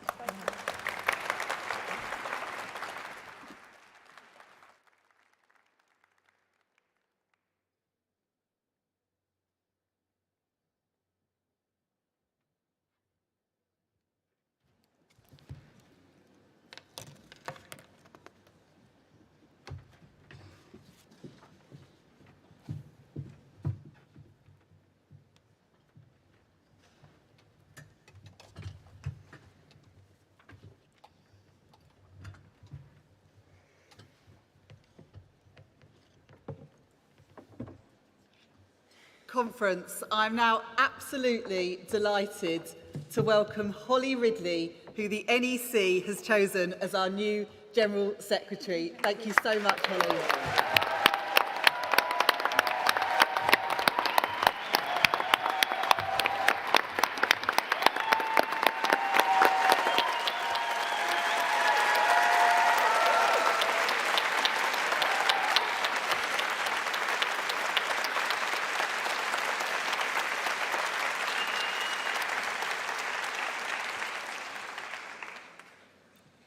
Conference. What an honour it is to be on this stage in front of the very people who delivered one of the biggest election victories in British political history.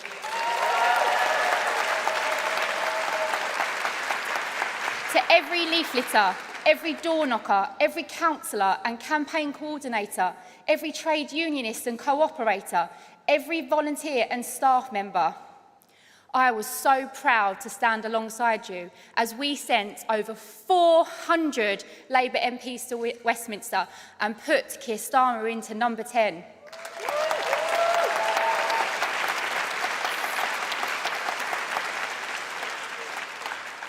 And I am proud to stand before you now as only the third woman to be nominated to the role of General Secretary in our party's history.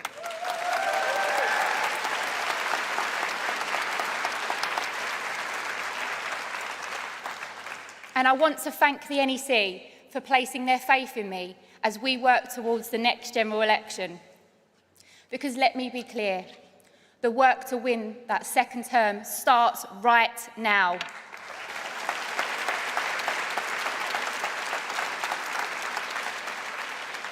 Conference, in a few moments' time, you will be asked to ratify me as General Secretary. But before you do so, I want to tell you a bit about myself. As a working-class girl born in 1980s Dagenham, I was never supposed to be on this stage. It wasn't in the script. At school, like so many girls from my communities like mine, some told me to lower my expectations, that politics wasn't for people like me. But when Nick Griffin descended on my hometown, I knew that I had to roll up my sleeves and get stuck in. That was the very first time I went door knocking.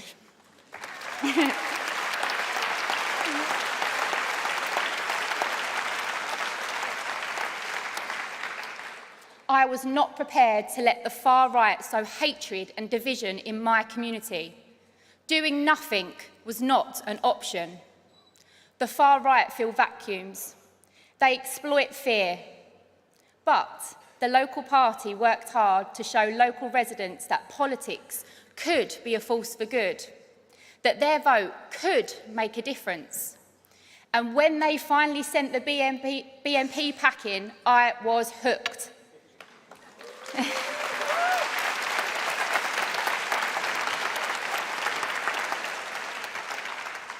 The local activists who run that campaign were incredible, and they lit a fire in me that still burns today.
field campaign has been described repeatedly as the best in the world.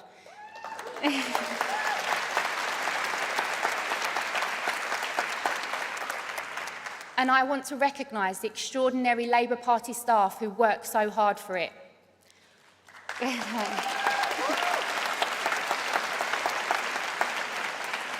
Much of their work goes unseen, but they are talented, committed and prepared to do whatever it takes to win.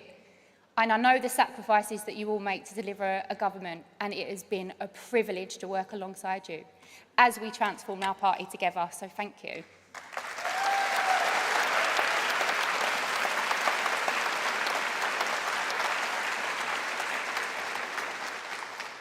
I also want to take the opportunity to pay tribute to my friend, my predecessor, David Evans.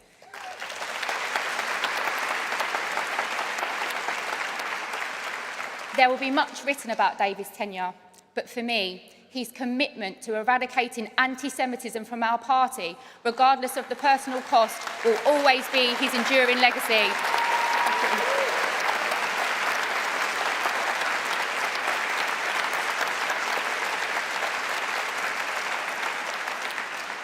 Be under no illusions, winning again will be tough.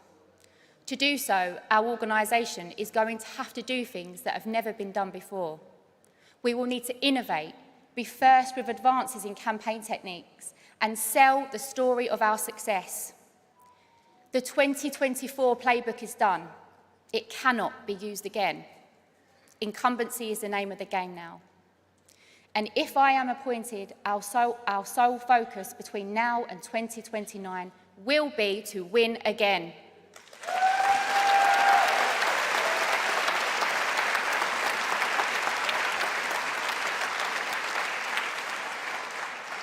And not just in the next general election. My eyes are firmly fixed on the Scottish and Welsh elections in 2026 and the local government elections all over the country in the years ahead. We can't bring real change into the whole of the UK unless we keep Eleanor Morgan as First Minister in Wales and elect Anna Sarwar as First Minister in Scotland.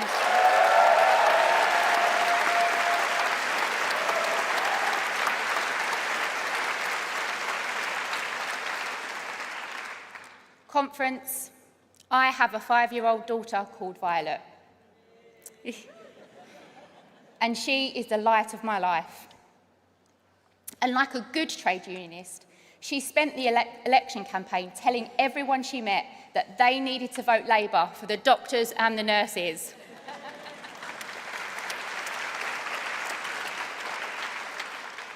Well, Conference, Violet was right.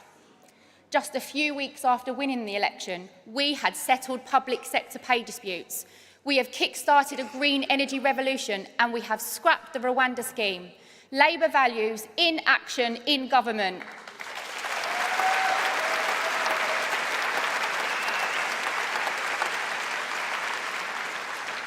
Only the start, but only possible because we won. And I was proud to play my part in making that happen. So I want you to vote yes to help me play my part securing our future. Vote yes so that we can continue the work we've started together. And vote yes so that we can send a message to working class girls from Dagenham to Dundee that there should be no limits on their ambition in the Labour movement.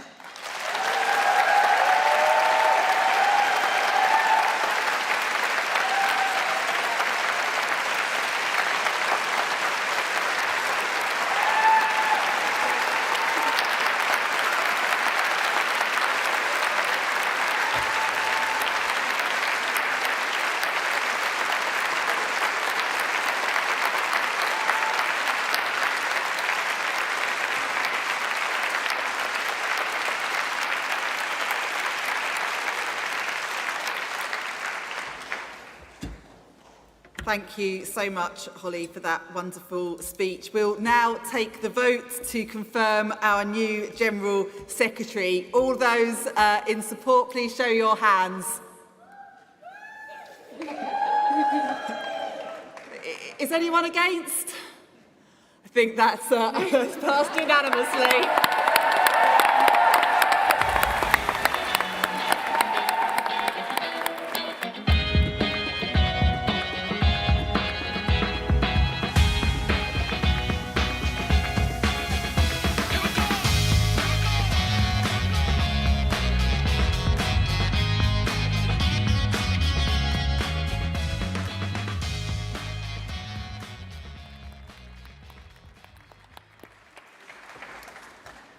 Conference will now break for lunch.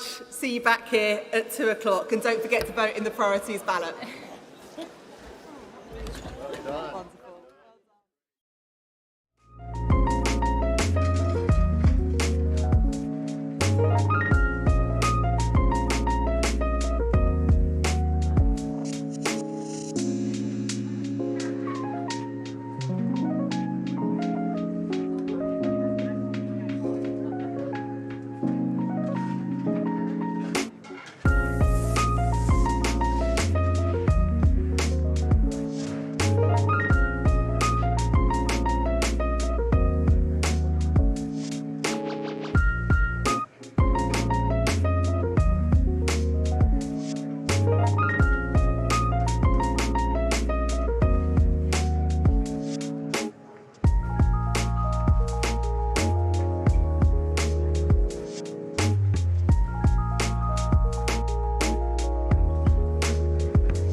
Conference, please welcome Abdi Dwali and the Platform Party.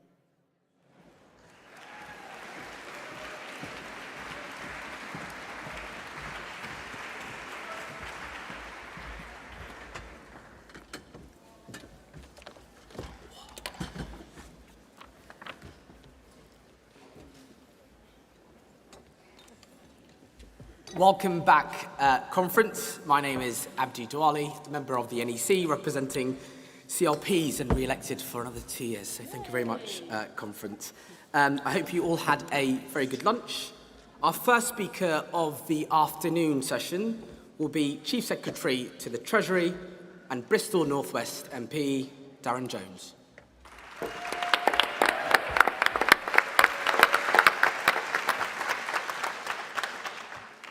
Conference, I want to start by saying thank you. Thank you to Keir Starmer, our leader, the 7th Labour Prime Minister of our country, for leading us to victory in an election so many thought was impossible for us to win. Thank you to you, our members, for all that you did to give this great party of ours the chance to serve once again, for giving me the chance to serve in the cabinet of a Labour government.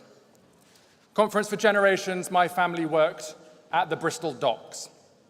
Ernie Bevan, that great trades union general secretary and Labour statesman who started life organising workers in my constituency, gave them power at work through collectivism. Bevan said to my forefathers, change begins. My grandparents grew up in the council flats that the Attlee Labour government built in the 1940s. The same council flats that I grew up in as a child. Homes that gave families like mine the security of a roof over our heads. Attlee said to my grandparents, change begins. And the Blair Labour government, with the national minimum wage and its mantra of education, education, education, lifted me and my family out of poverty. Blair said to my family, change begins. Each generation, a new Labour government, giving power, housing, education, the National Health Service to the national minimum wage. Generational opportunities for working people like you and me, and now with a new generation and a new Labour government, Conference, we will deliver generational change for Britain once again. But Conference, we should want more than that. More than a once-in-a-generation chance to serve. I want our Labour Party to become the natural party of government, a title the Conservative Party claimed for years, but we can take it from them. We have the chance to prove that we are the change makers, that our Change Labour Party can be trusted to govern, not just for 1 or 2 terms, but 3, 4 and 5, that together as a united Labour Party, we can deliver for Britain. Now, I see my job of Chief Secretary to the Treasury, other than the Chancellor, as one of the hardest jobs in government. The person responsible for every pound and every penny.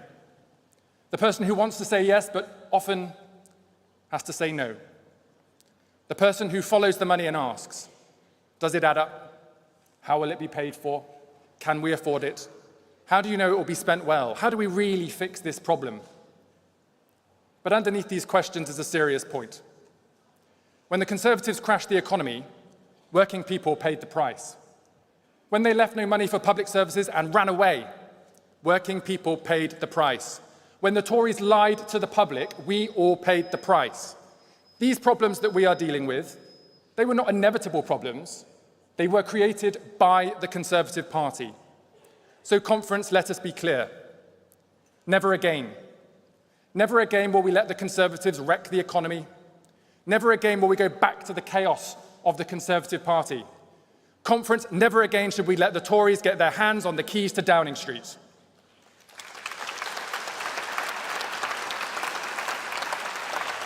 But conference, I have a secret to tell you about Downing Street. There is no magic wand behind those black doors. It's just us, people making decisions with Labour values in our hearts. To fix the foundations and rebuild Britain requires difficult decisions every day. But these difficult decisions give us the opportunity to invest in change, to deliver a more productive, future-facing economy, delivering improved living standards for families across the country, a more modern, effective government to help get Britain building again, high-performing, personalised public services, not least to transform our National Health Service, a new Britain fit for the 21st century. Conference, that's why I'm so proud to be working with Britain's first female Chancellor of the Exchequer, my friend and boss, the woman who's going to put rocket boosters under the British economy, Rachel Reeves. With Wes Streeting, who will fix our broken NHS. With Bridget Phillipson, who will give kids from backgrounds like hers and mine that precious thing, opportunity. With Ed Miliband, who will be bold in tackling climate change, and Yvette Cooper, who will halve violence against women and girls. Why, with our mission leads and all of us around the cabinet table and in Parliament, we will prove once again that Labour governments deliver real change for Britain. Conference, progress is always founded on hope. Hope that better days lie ahead. So let us remember that this is our moment, because it is our Labour movement that gives people like you and me, families like mine and yours, that great opportunity to achieve more together than we do alone. Let us together take forward the power of our Labour movement, the power that won us this general election to win us the next election and the one after that, to power the change this country needs. Conference, change begins.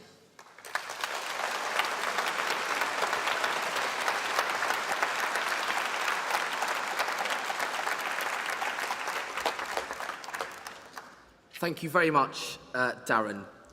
It's now with great pleasure I'm able to introduce our next speaker, the MP for Manchester Central and Leader of the House of Commons, Lucy Powell.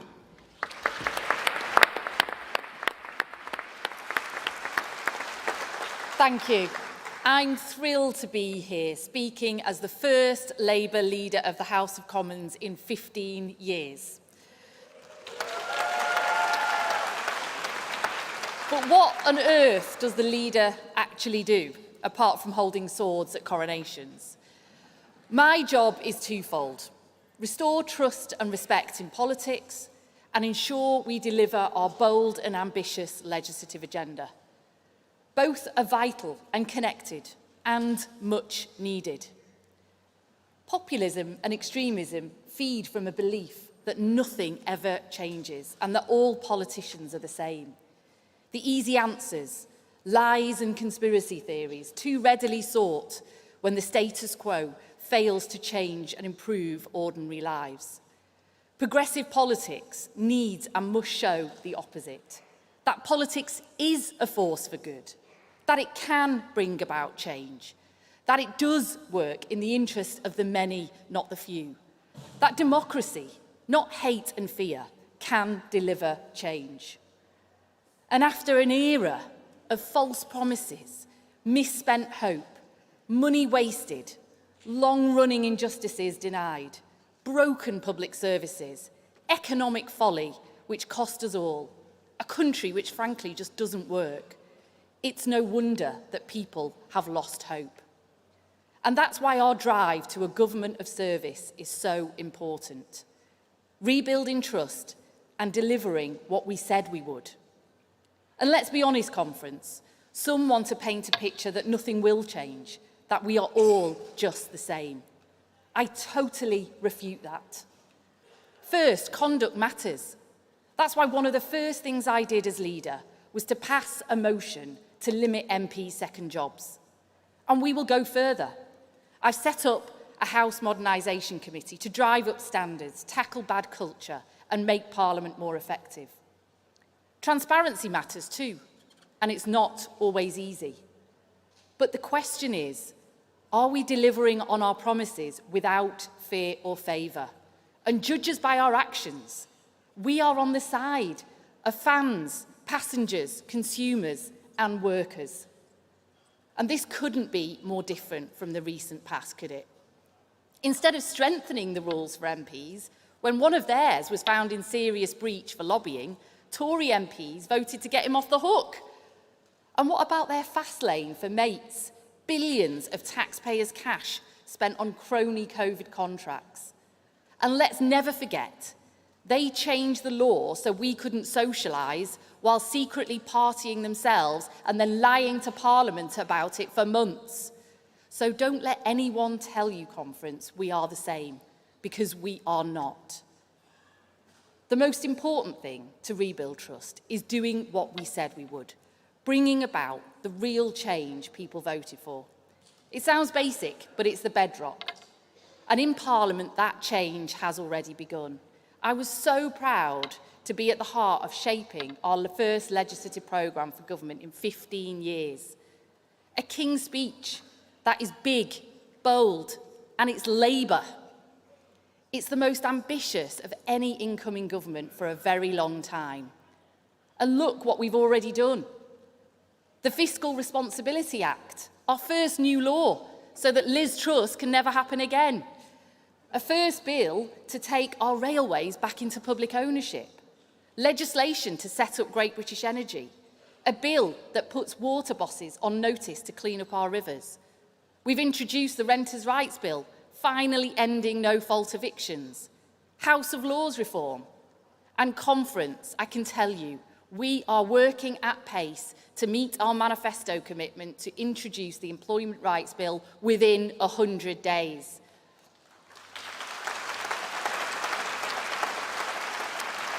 All this in a short time, using the parliamentary majority we all fought so hard for. That's what change looks like. We've done more to improve lives in 14 weeks than the Conservatives did in 14 years. But that's not all. Some of the promises we made go deeper. To those who faced injustices and had been let down before. And we're determined to show that we are different. It's why we've moved so quickly on the infected blood compensation and post office redress schemes. And it's why we've introduced Martin's Law, a promise we made to Figan Murray, the mother of Martin Hett, to help keep venues safe. And Conference, I'm so proud that it is our Labour government that will finally enact Hillsborough Law.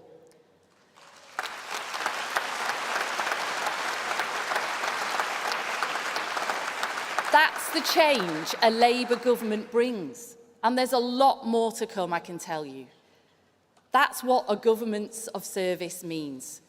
Power with a purpose, in service of the many, not the few. Restoring a belief that politics really can change people's lives. It's the only antidote we have to cynicism and populism. We have a chance now to prove it.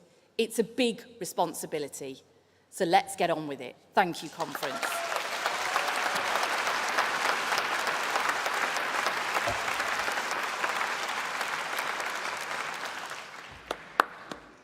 Thank you very much, Lucy. Conference, since Russia attacked Ukraine in February 2022, the Labour Party's commitment to supporting Ukraine has never wavered. We stand together with Ukraine and our NATO allies.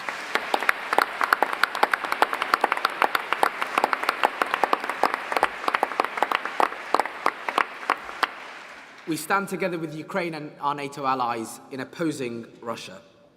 It is therefore a privilege, Conference, to invite Valerie Zaluza to address Conference.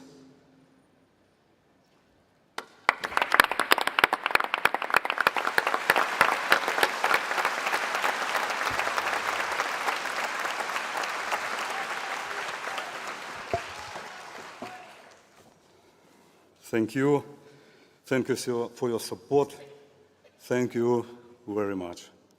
Dear Foreign Secretary, dear Defense Secretary, dear Lords, Members of Parliament, ladies and gentlemen, it's a great honor for me to be here and participate in the Labour Conference. I want to take this opportunity to thank the Prime Minister, Foreign Secretary and Defense Secretary for their personal commitment to freedom of the Ukrainian people. The Labour Party has a proud history of opposing fascism and appeasement. By joining the wartime coalition government back in 1940s, Labour ensured that Britain remained resolute in its fights against aggressors. Today, Foreign Secretary Lammy, during the morning session on Ukraine, mentioned Mr. Honest Bevin. Great Honest Bevin, I think. It was the very honest Bevin who understood the importance of strength and deterrence. Bevin's legacy includes the founding of NATO, the cornerstone of European security. He would have understood the urgent need for Ukraine's fast-track membership in NATO, a necessity that many seem to have now recognized. As an ex-commander-in-chief, I know firsthand what we desperately need: the capabilities for our people to prevail in this war. If Russia fires missiles at any targets in Ukraine, be it civilian or military, then it is Ukraine's absolutely right to respond in kind by hitting military targets within Russia. Isn't this that Article 51 of the United Nations Charter is about? Maybe yes. This is not escalation. It is about the principle of self-defense. Building on what we might call Bevinti principles, there are 10 things which are pressing and on which the new Labour government can help for Ukraine. First, to provide enough modern weapons to lift restrictions on their use by Ukraine, to increase investment in Ukraine's weapons industry. 3, to secure Ukraine's airspace.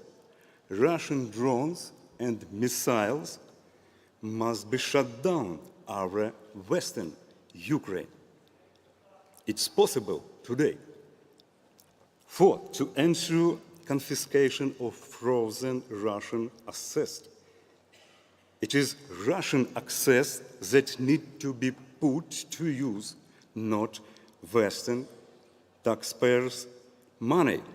5, to limit Russia's ability to wage war by strengthening sanctions. 6, to reduce the revenues from Russian shadow fleet. Unfortunately, shadow fleet continues to earn money for Russian war today. 7, to resolve Ukraine's energy security issue. 8, to ensure a fair peace by implementing Ukraine peace formula. 9, to provide security guarantees in the post-war period. First of all, by supporting Ukraine's NATO membership. 10, to assist the future development and prosperity, not least by promoting partnership between Ukrainian and United Kingdom regions. I am very grateful personally to Prime Minister Starmer, Foreign Secretary Lammy, Defense Secretary Healy, and their colleagues for their hard work, really hard work. I believe that, like Ernst Bevin, you have entered the world politics just in time. We know the Labour Party is committed to upholding the principle of justice and honor the legacy of those who fought against imperialism and fascism in the past. The Ukrainian people are not just fighting for their own land and identity. It's a struggle for the principles of freedom, democracy, and the right to nations to determine their own destiny. Thank you to the people of the United Kingdom, the United Government, and the Labour Party for consistent policy in support of Ukraine. Together, we will prevail. Thank you very much.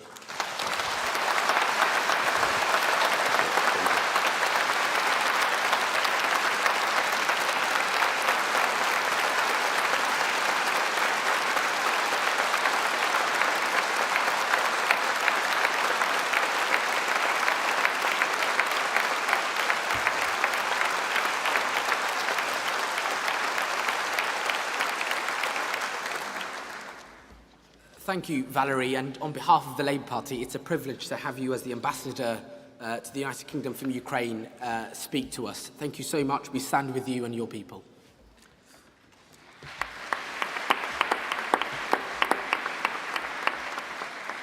Conference, our final speaker of the afternoon will be our tremendous Foreign Secretary and MP for Tottenham, David Lammy.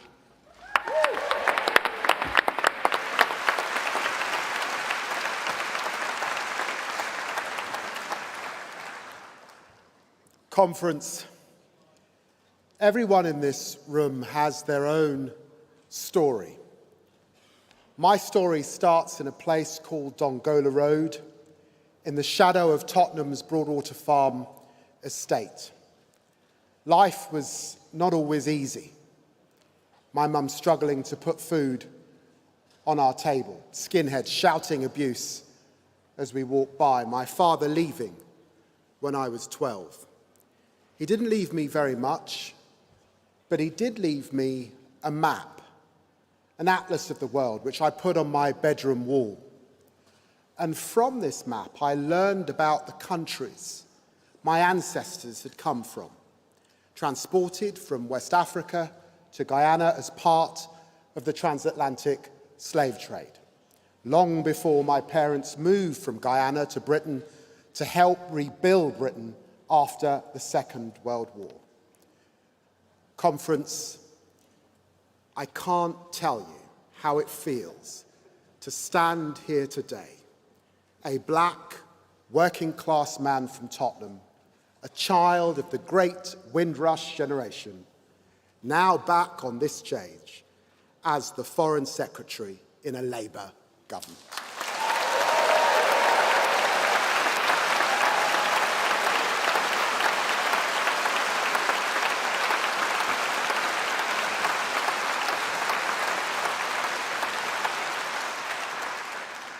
My job is to tell a new story about the United Kingdom abroad. A story of openness, a story of the future, a story of hope that will reconnect Britain with the world once more. Conference, when I stood in this room last year, I said we had a once-in-a-generation chance to get Britain's future back. The chance to win back the public's trust, to turn the page on 14 years of Tory decline. Well, Conference, we did it.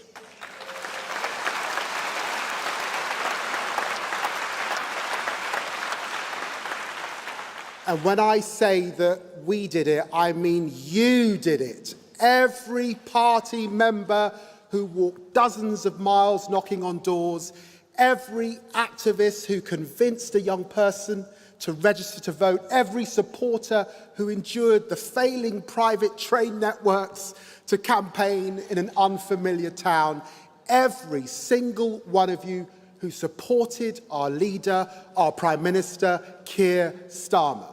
You are the greatest advocates of our values, our missions, and our purpose. We are forever grateful to you for the greatest electoral turnaround in our party's history. From electoral oblivion less than 5 years ago to a Labour majority today. Thank you, thank you.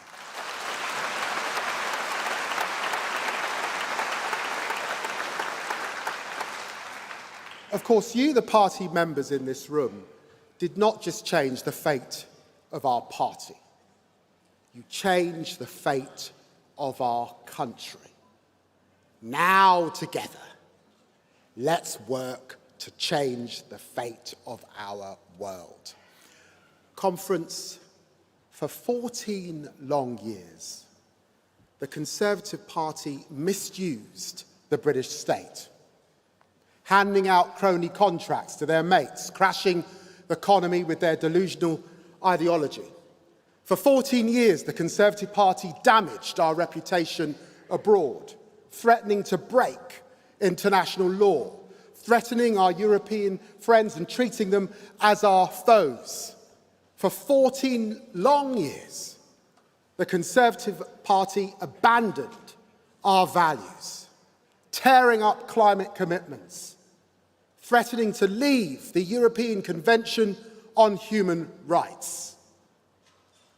On my first weekend as Foreign Secretary, when I travelled to Germany, to Poland, to Sweden in less than 48 hours, I was proud to say Britain is back.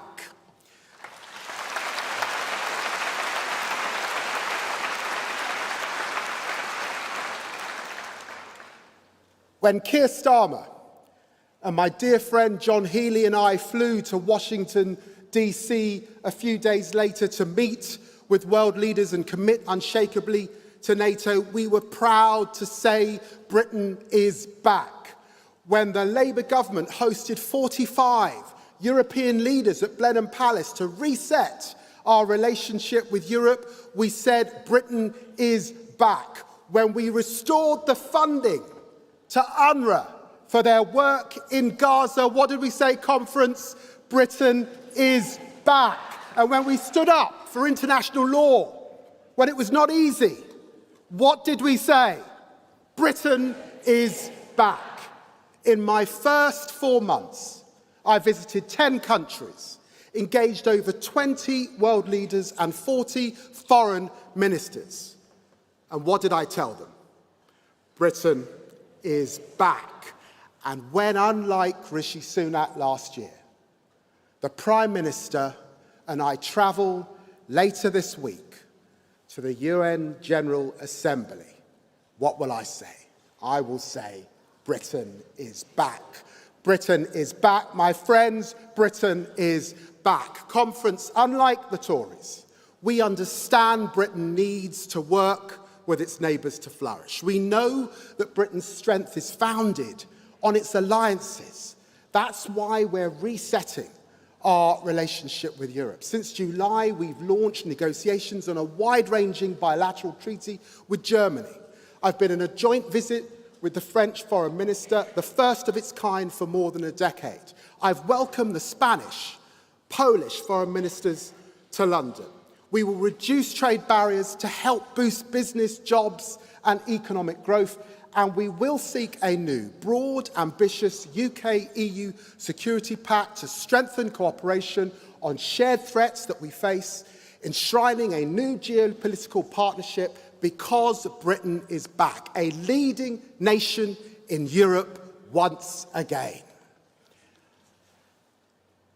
Earlier this month, I was in Kyiv, the front line of the defence of European democracy, meeting with President Zelensky, 2.5 years into Putin's full-scale invasion.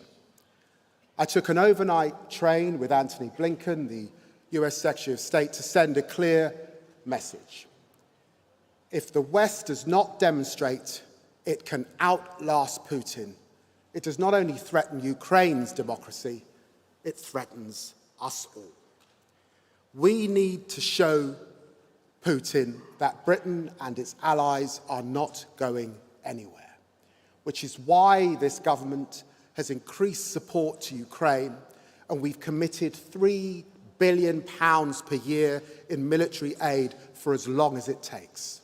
And it's why I told Zelensky, this Labour government will always stand with his courageous people.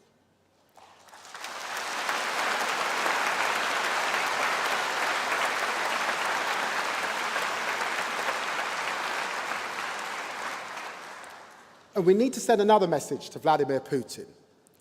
Your interference in our democracy, promoting disinformation and encouraging disorder on our streets, encouraging kleptocrats to store their ill-gotten gains in our property market, must end.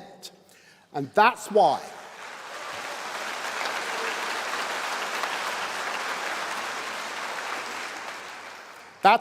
I'm proud to tell Conference, together with our two closest allies, the United States and Canada, and the rest of the G7, we are taking action against Russian disinformation, exposing their agents, building joint capability, and working with the Global South to take on Putin's lies.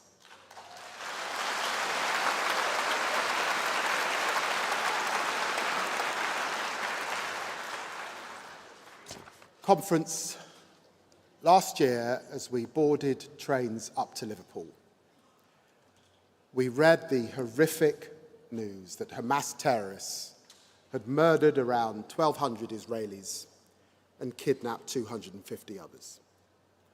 What has followed those atrocities is a horrific war.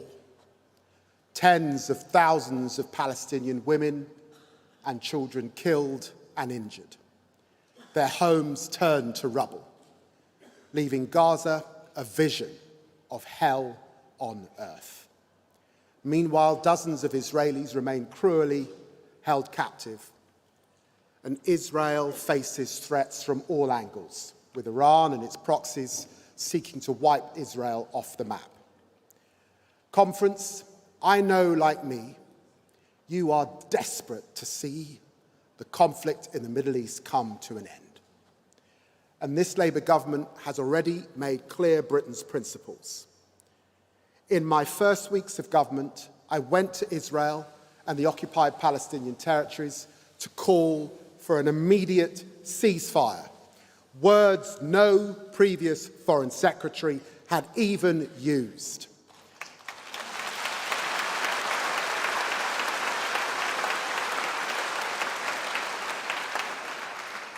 We have used the full weight of Britain's diplomacy to push to protect civilians now, get all the hostages out now, and unrestricted aid into Gaza now. We've provided millions to fund field hospitals in Gaza. We brought the Security Council together to demand polio vaccinations for Palestinian children. We've respected the independence of the international courts, and we have made the right decisions to stand up for international law.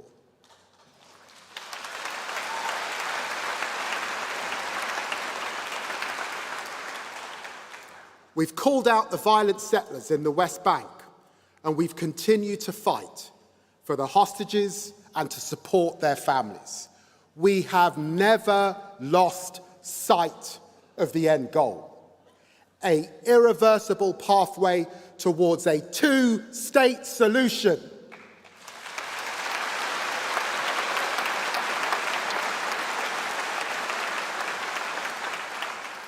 I believe in the right of Israel to be safe and secure.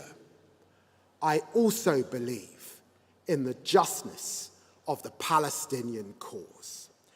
And it is only once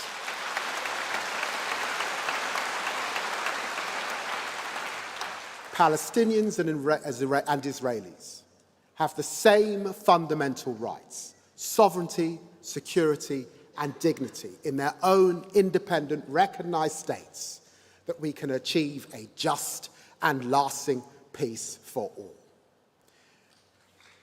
In recent days, we've seen a worrying escalation between Israel and Lebanese Hezbollah. This is in nobody's interests. Our message to all parties is clear. We need an immediate ceasefire from both sides so that we can get to a political settlement, so that Israelis and Lebanese civilians can return to their homes and live in peace and security.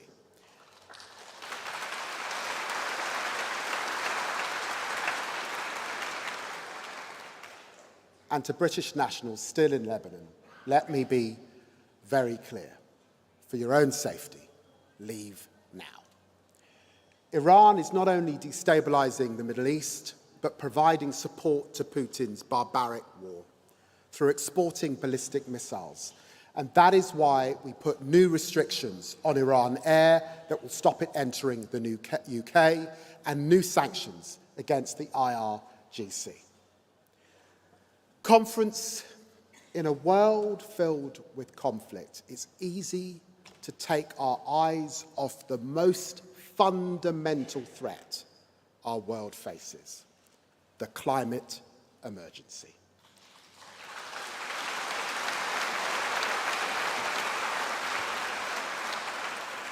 Treated by the last government with a cynical disdain that we cannot afford.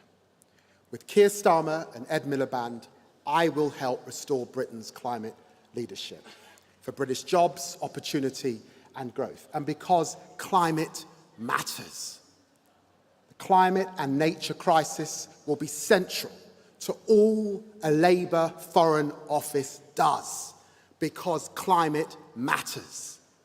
With Labour, Britain will lead a new global clean power alliance because climate matters. With Labour, Britain has founded Great British Energy because climate matters. We will accelerate onshore wind. Why? Because climate matters. We will appoint new climate and new nature envoys because climate matters. We've pledged to end new oil gas licenses while guaranteeing a fair transition in the North Sea. Why? Because climate matters.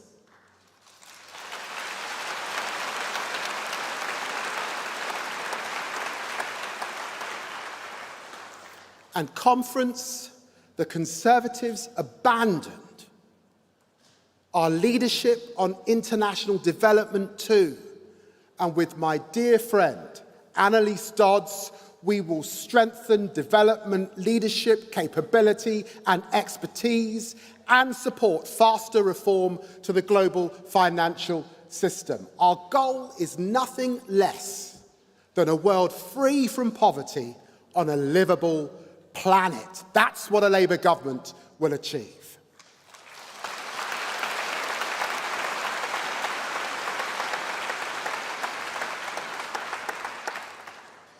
Conference, the world we face is filled with disorder. Conflict in Europe, Africa and the Middle East. Great power competition, an increasingly assertive China and a climate emergency.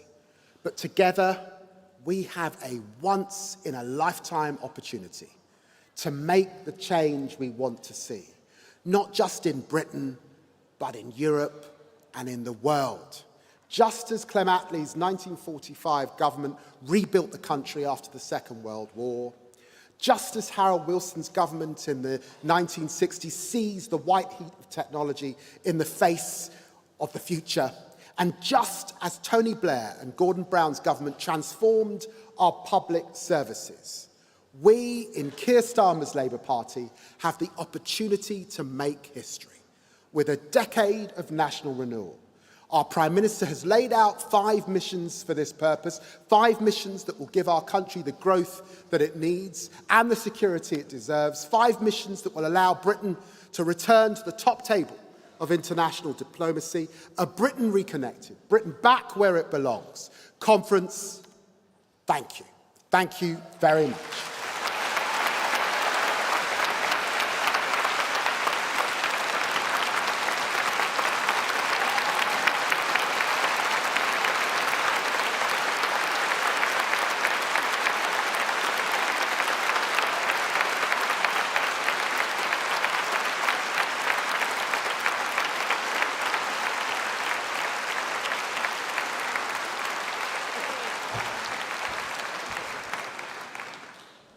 Well, thank you very much, David, and to Lucy and Darren as well.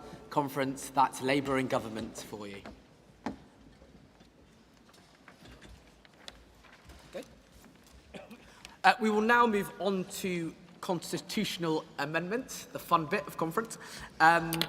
We have constitutional amendments from CLPs as well as from the NEC.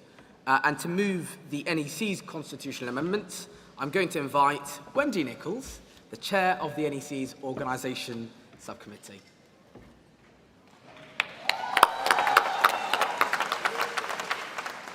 I bet you can't guess I'm a member of Unison. Thank you, Chair, and yes, Wendy Nichols, Chair of the NEC's Organisational Subcommittee. I'm going to set out the NEC's position on the constitutional amendments proposed by ourselves and the CLPs. So today we are debating a range of rule changes proposed by the NEC and CLPs. In line with precedent established by previous conferences and in order to assist with the administration of card votes, the NEC has agreed to group packages of its proposed constitutional amendments. Each of these groups will be subject to an individual card vote. Each constitutional amendment proposed by CLPs will also be subject to an individual card vote. The NEC recommends that conference votes for the following NEC rule changes. So this will be card vote 1. Updates to language. This group of constitutional amendments make a number of changes to updating language to reflect the NEC's current approach in buying insurance on behalf of CLPs. Card vote 2, party conference. These amendments modernise the rules for the party conference to reflect current practice and ensure consistency with the existing rules for leadership and deputy leadership elections. Card vote 3, updates to selection procedures. This group of amendments builds on previous rule changes agreed by conference about secondary elected roles for MPs. The changes will require MPs that hold another elected position to resign that role and on an agreed date after the election to Parliament. The proposals will also ensure that current MPs who wish to stand for alternative elected positions must do so with the advance agreement of the party. The final amendment in this group provides a rulebook basis for announcing parliamentary selections prior to formal endorsement, which is current practice. Card vote 4, regional and local governance. This package of amendments will primarily reform the structure and operation of regional executive committees to reduce their size and assist them in running more efficiently, taking into account the boundary review and changes to the electoral geography. The proposals also make changes to how Labour groups deal with disciplinary matters, ensuring consistency with the rest of the rulebook. The final amendment also provides additional clarity on the conduct of elections for party units. Card vote 5, membership rates. This group of amendments will help the party introduce new membership administration process and put a successful pilot scheme on membership rates onto the rulebook. The NEC also proposes a permanent reduced rate for our veterans and members of the armed forces. Conference, I will now set out the NEC's position on the constitutional amendments proposed by CLPs. The first one is Card Vote 6, Parliamentary Candidate Procedures. The NEC recommends that Conference votes against the constitutional amendment proposed by Leighton and Wanstead and Lancashire and Fleetwood CLPs. In order to meet its obligations in the rulebook to select high-quality candidates for public office, it is necessary for the NEC to define those standards and any due diligence requirement that flow from these standards.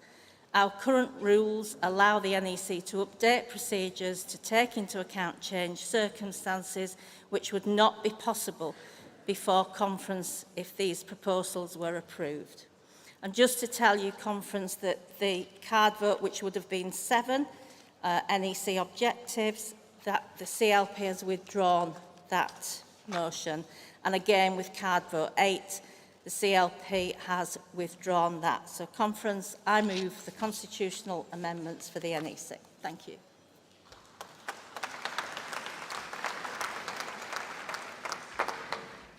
Thank you very much, Wendy.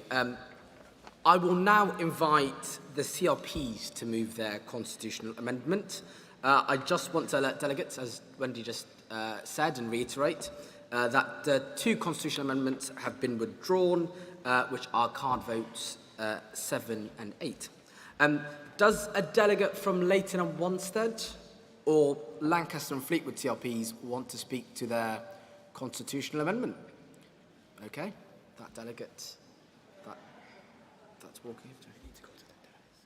Okay. Delegate, if you could just go to the desk and then onto the stage.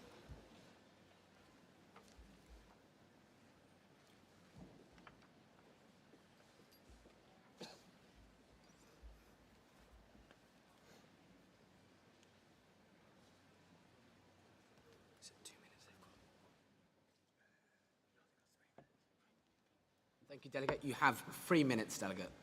Thank you. My name is Sue Whitehead and I'm from Leighton and Wanstead CLP in East London. I'm a first-time delegate. I'm a first-time speaker. I seem to be the first on.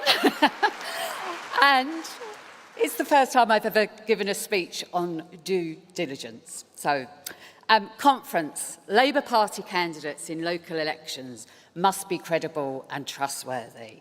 It is absolutely right that candidates be screened to ensure they are people who follow Labour Party rules and adhere to the standards in their business and financial affairs our voters expect and deserve. However, my CLP has asked me to speak today and put forward this rule change because of concerns due diligence is at times applied in unfair, inconsistent ways. Prospective candidates taking the bold step to stand for election, and now with a very good chance of being in government, thanks to our election success, should be able to do so without fear that petitions they signed in the past, social media posts they have liked, or views about local issues that they vocalised might be held against them. And these are examples that candidates have received back who have been rejected for selection. Conference, the rule change my CLP proposes is a simple one. Due diligence checks should be contained to business, financial affairs, safeguarding issues, breaking party rules, or other exceptional circumstances relating to personal conduct.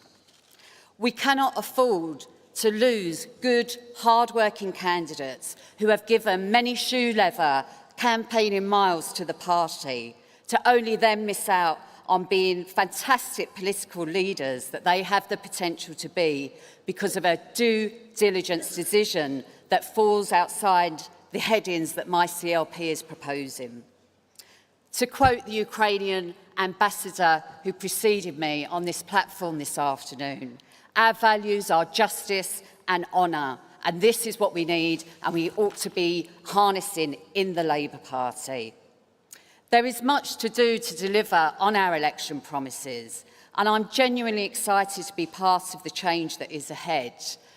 I'm going to leave here, and we're only on day one of conference, but from yesterday being at Women's Conference, I go home topped up with Labour Party. I leave here with hope and belief that we can do it, that we can create a country that is safer for women, safer for my daughters, and that the broken housing system that we see before us as we walk the streets and see homeless people will be fixed. And for this, we need to grow and nurture the best people for the job. We need candidates who listen to their constituents, connect with their local communities, and are from working class backgrounds, and are able to best serve their country first, party second. We have the flag. Conference, I move.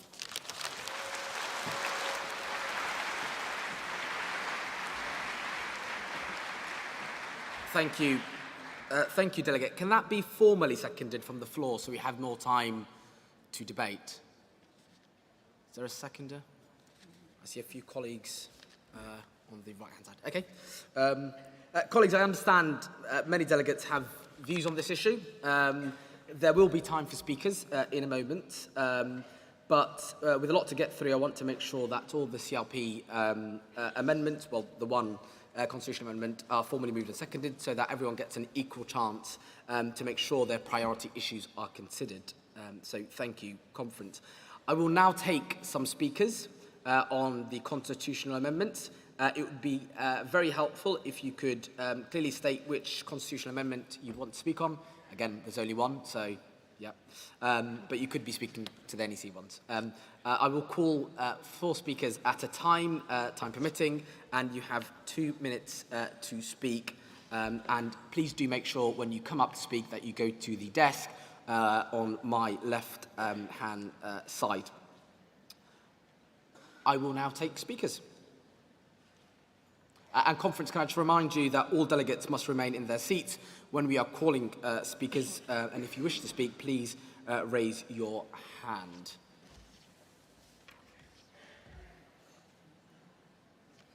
I see the delegate there in the green top? Green suit.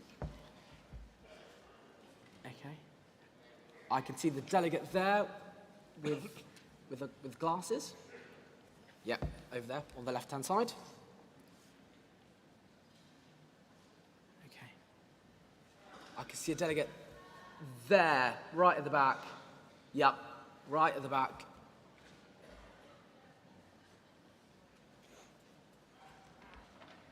And I will take that delegate there as well, in the jacket. Sorry, I'm not really good with descriptions. I'll take those 4 speakers for now. Please remember to sign, to go to the desk on the left-hand side to register. Your name comes up on the screen, it's quite nice.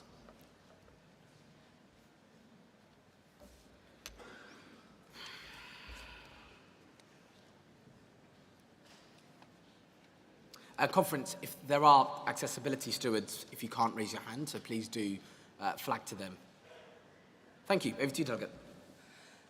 Jessica Hammersley-Rich, Croydon South, CLP, speaking in favour of the NEC amendments partially card vote for. As a new councillor elected in May during a by-election, I'm particularly glad to see the amendments that ensure our local government processes are strong, particularly the change in process in disciplinary matters to remove the need for the entire group of councillors to be involved. This was not only difficult and humiliating for a councillor to be put in front of a trial of all their colleagues, but canvassing for votes of an entire group is just not how justice should be done. This new process of just the exec members and support from regional team is much more dignified and appropriate. I am also in favour of Labour groups being in control of writing their own manifestos, as only councillors know the full scale of the job in local government. And whilst the LGC should play a role in formulation, They should not have a say that overrides the Labour group and put groups in a difficult position where they can't deliver on what's proposed. The changes to LGCs also favour smaller groups, making sure it's done on vote weight, not the amount of people in the room. And so smaller groups are not outnumbered by CLP members and affiliates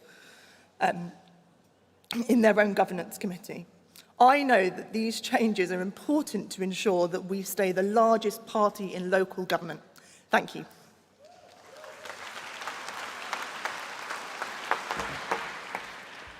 Thank you, Delegate. And that was the time.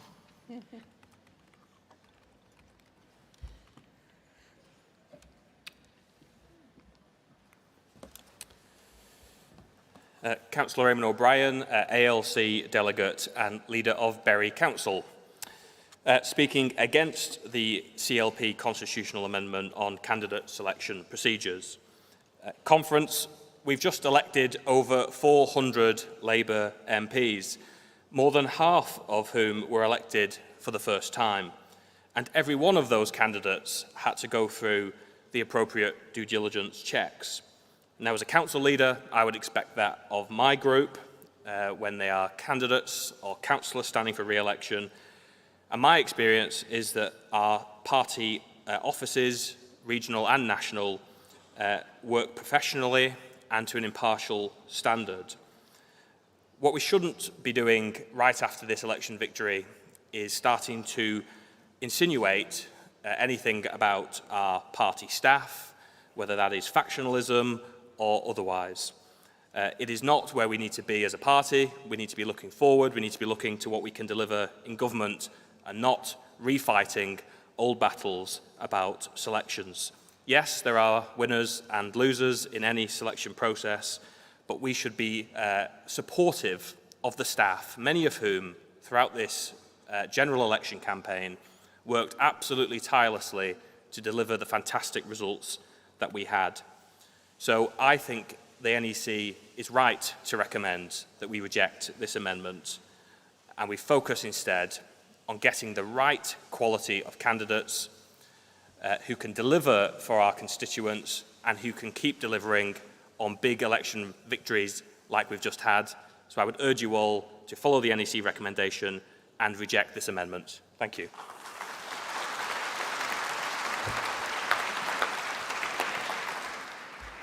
Again, to time. Thank you, Delegate.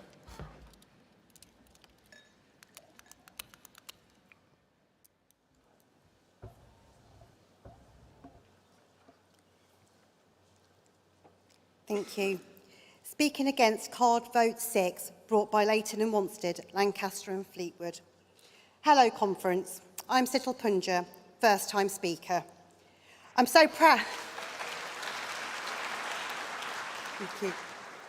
I'm so proud to be a councillor in the constituency of Uxbridge and South Ruislip, where we won a Labour seat for the first time in 50 years.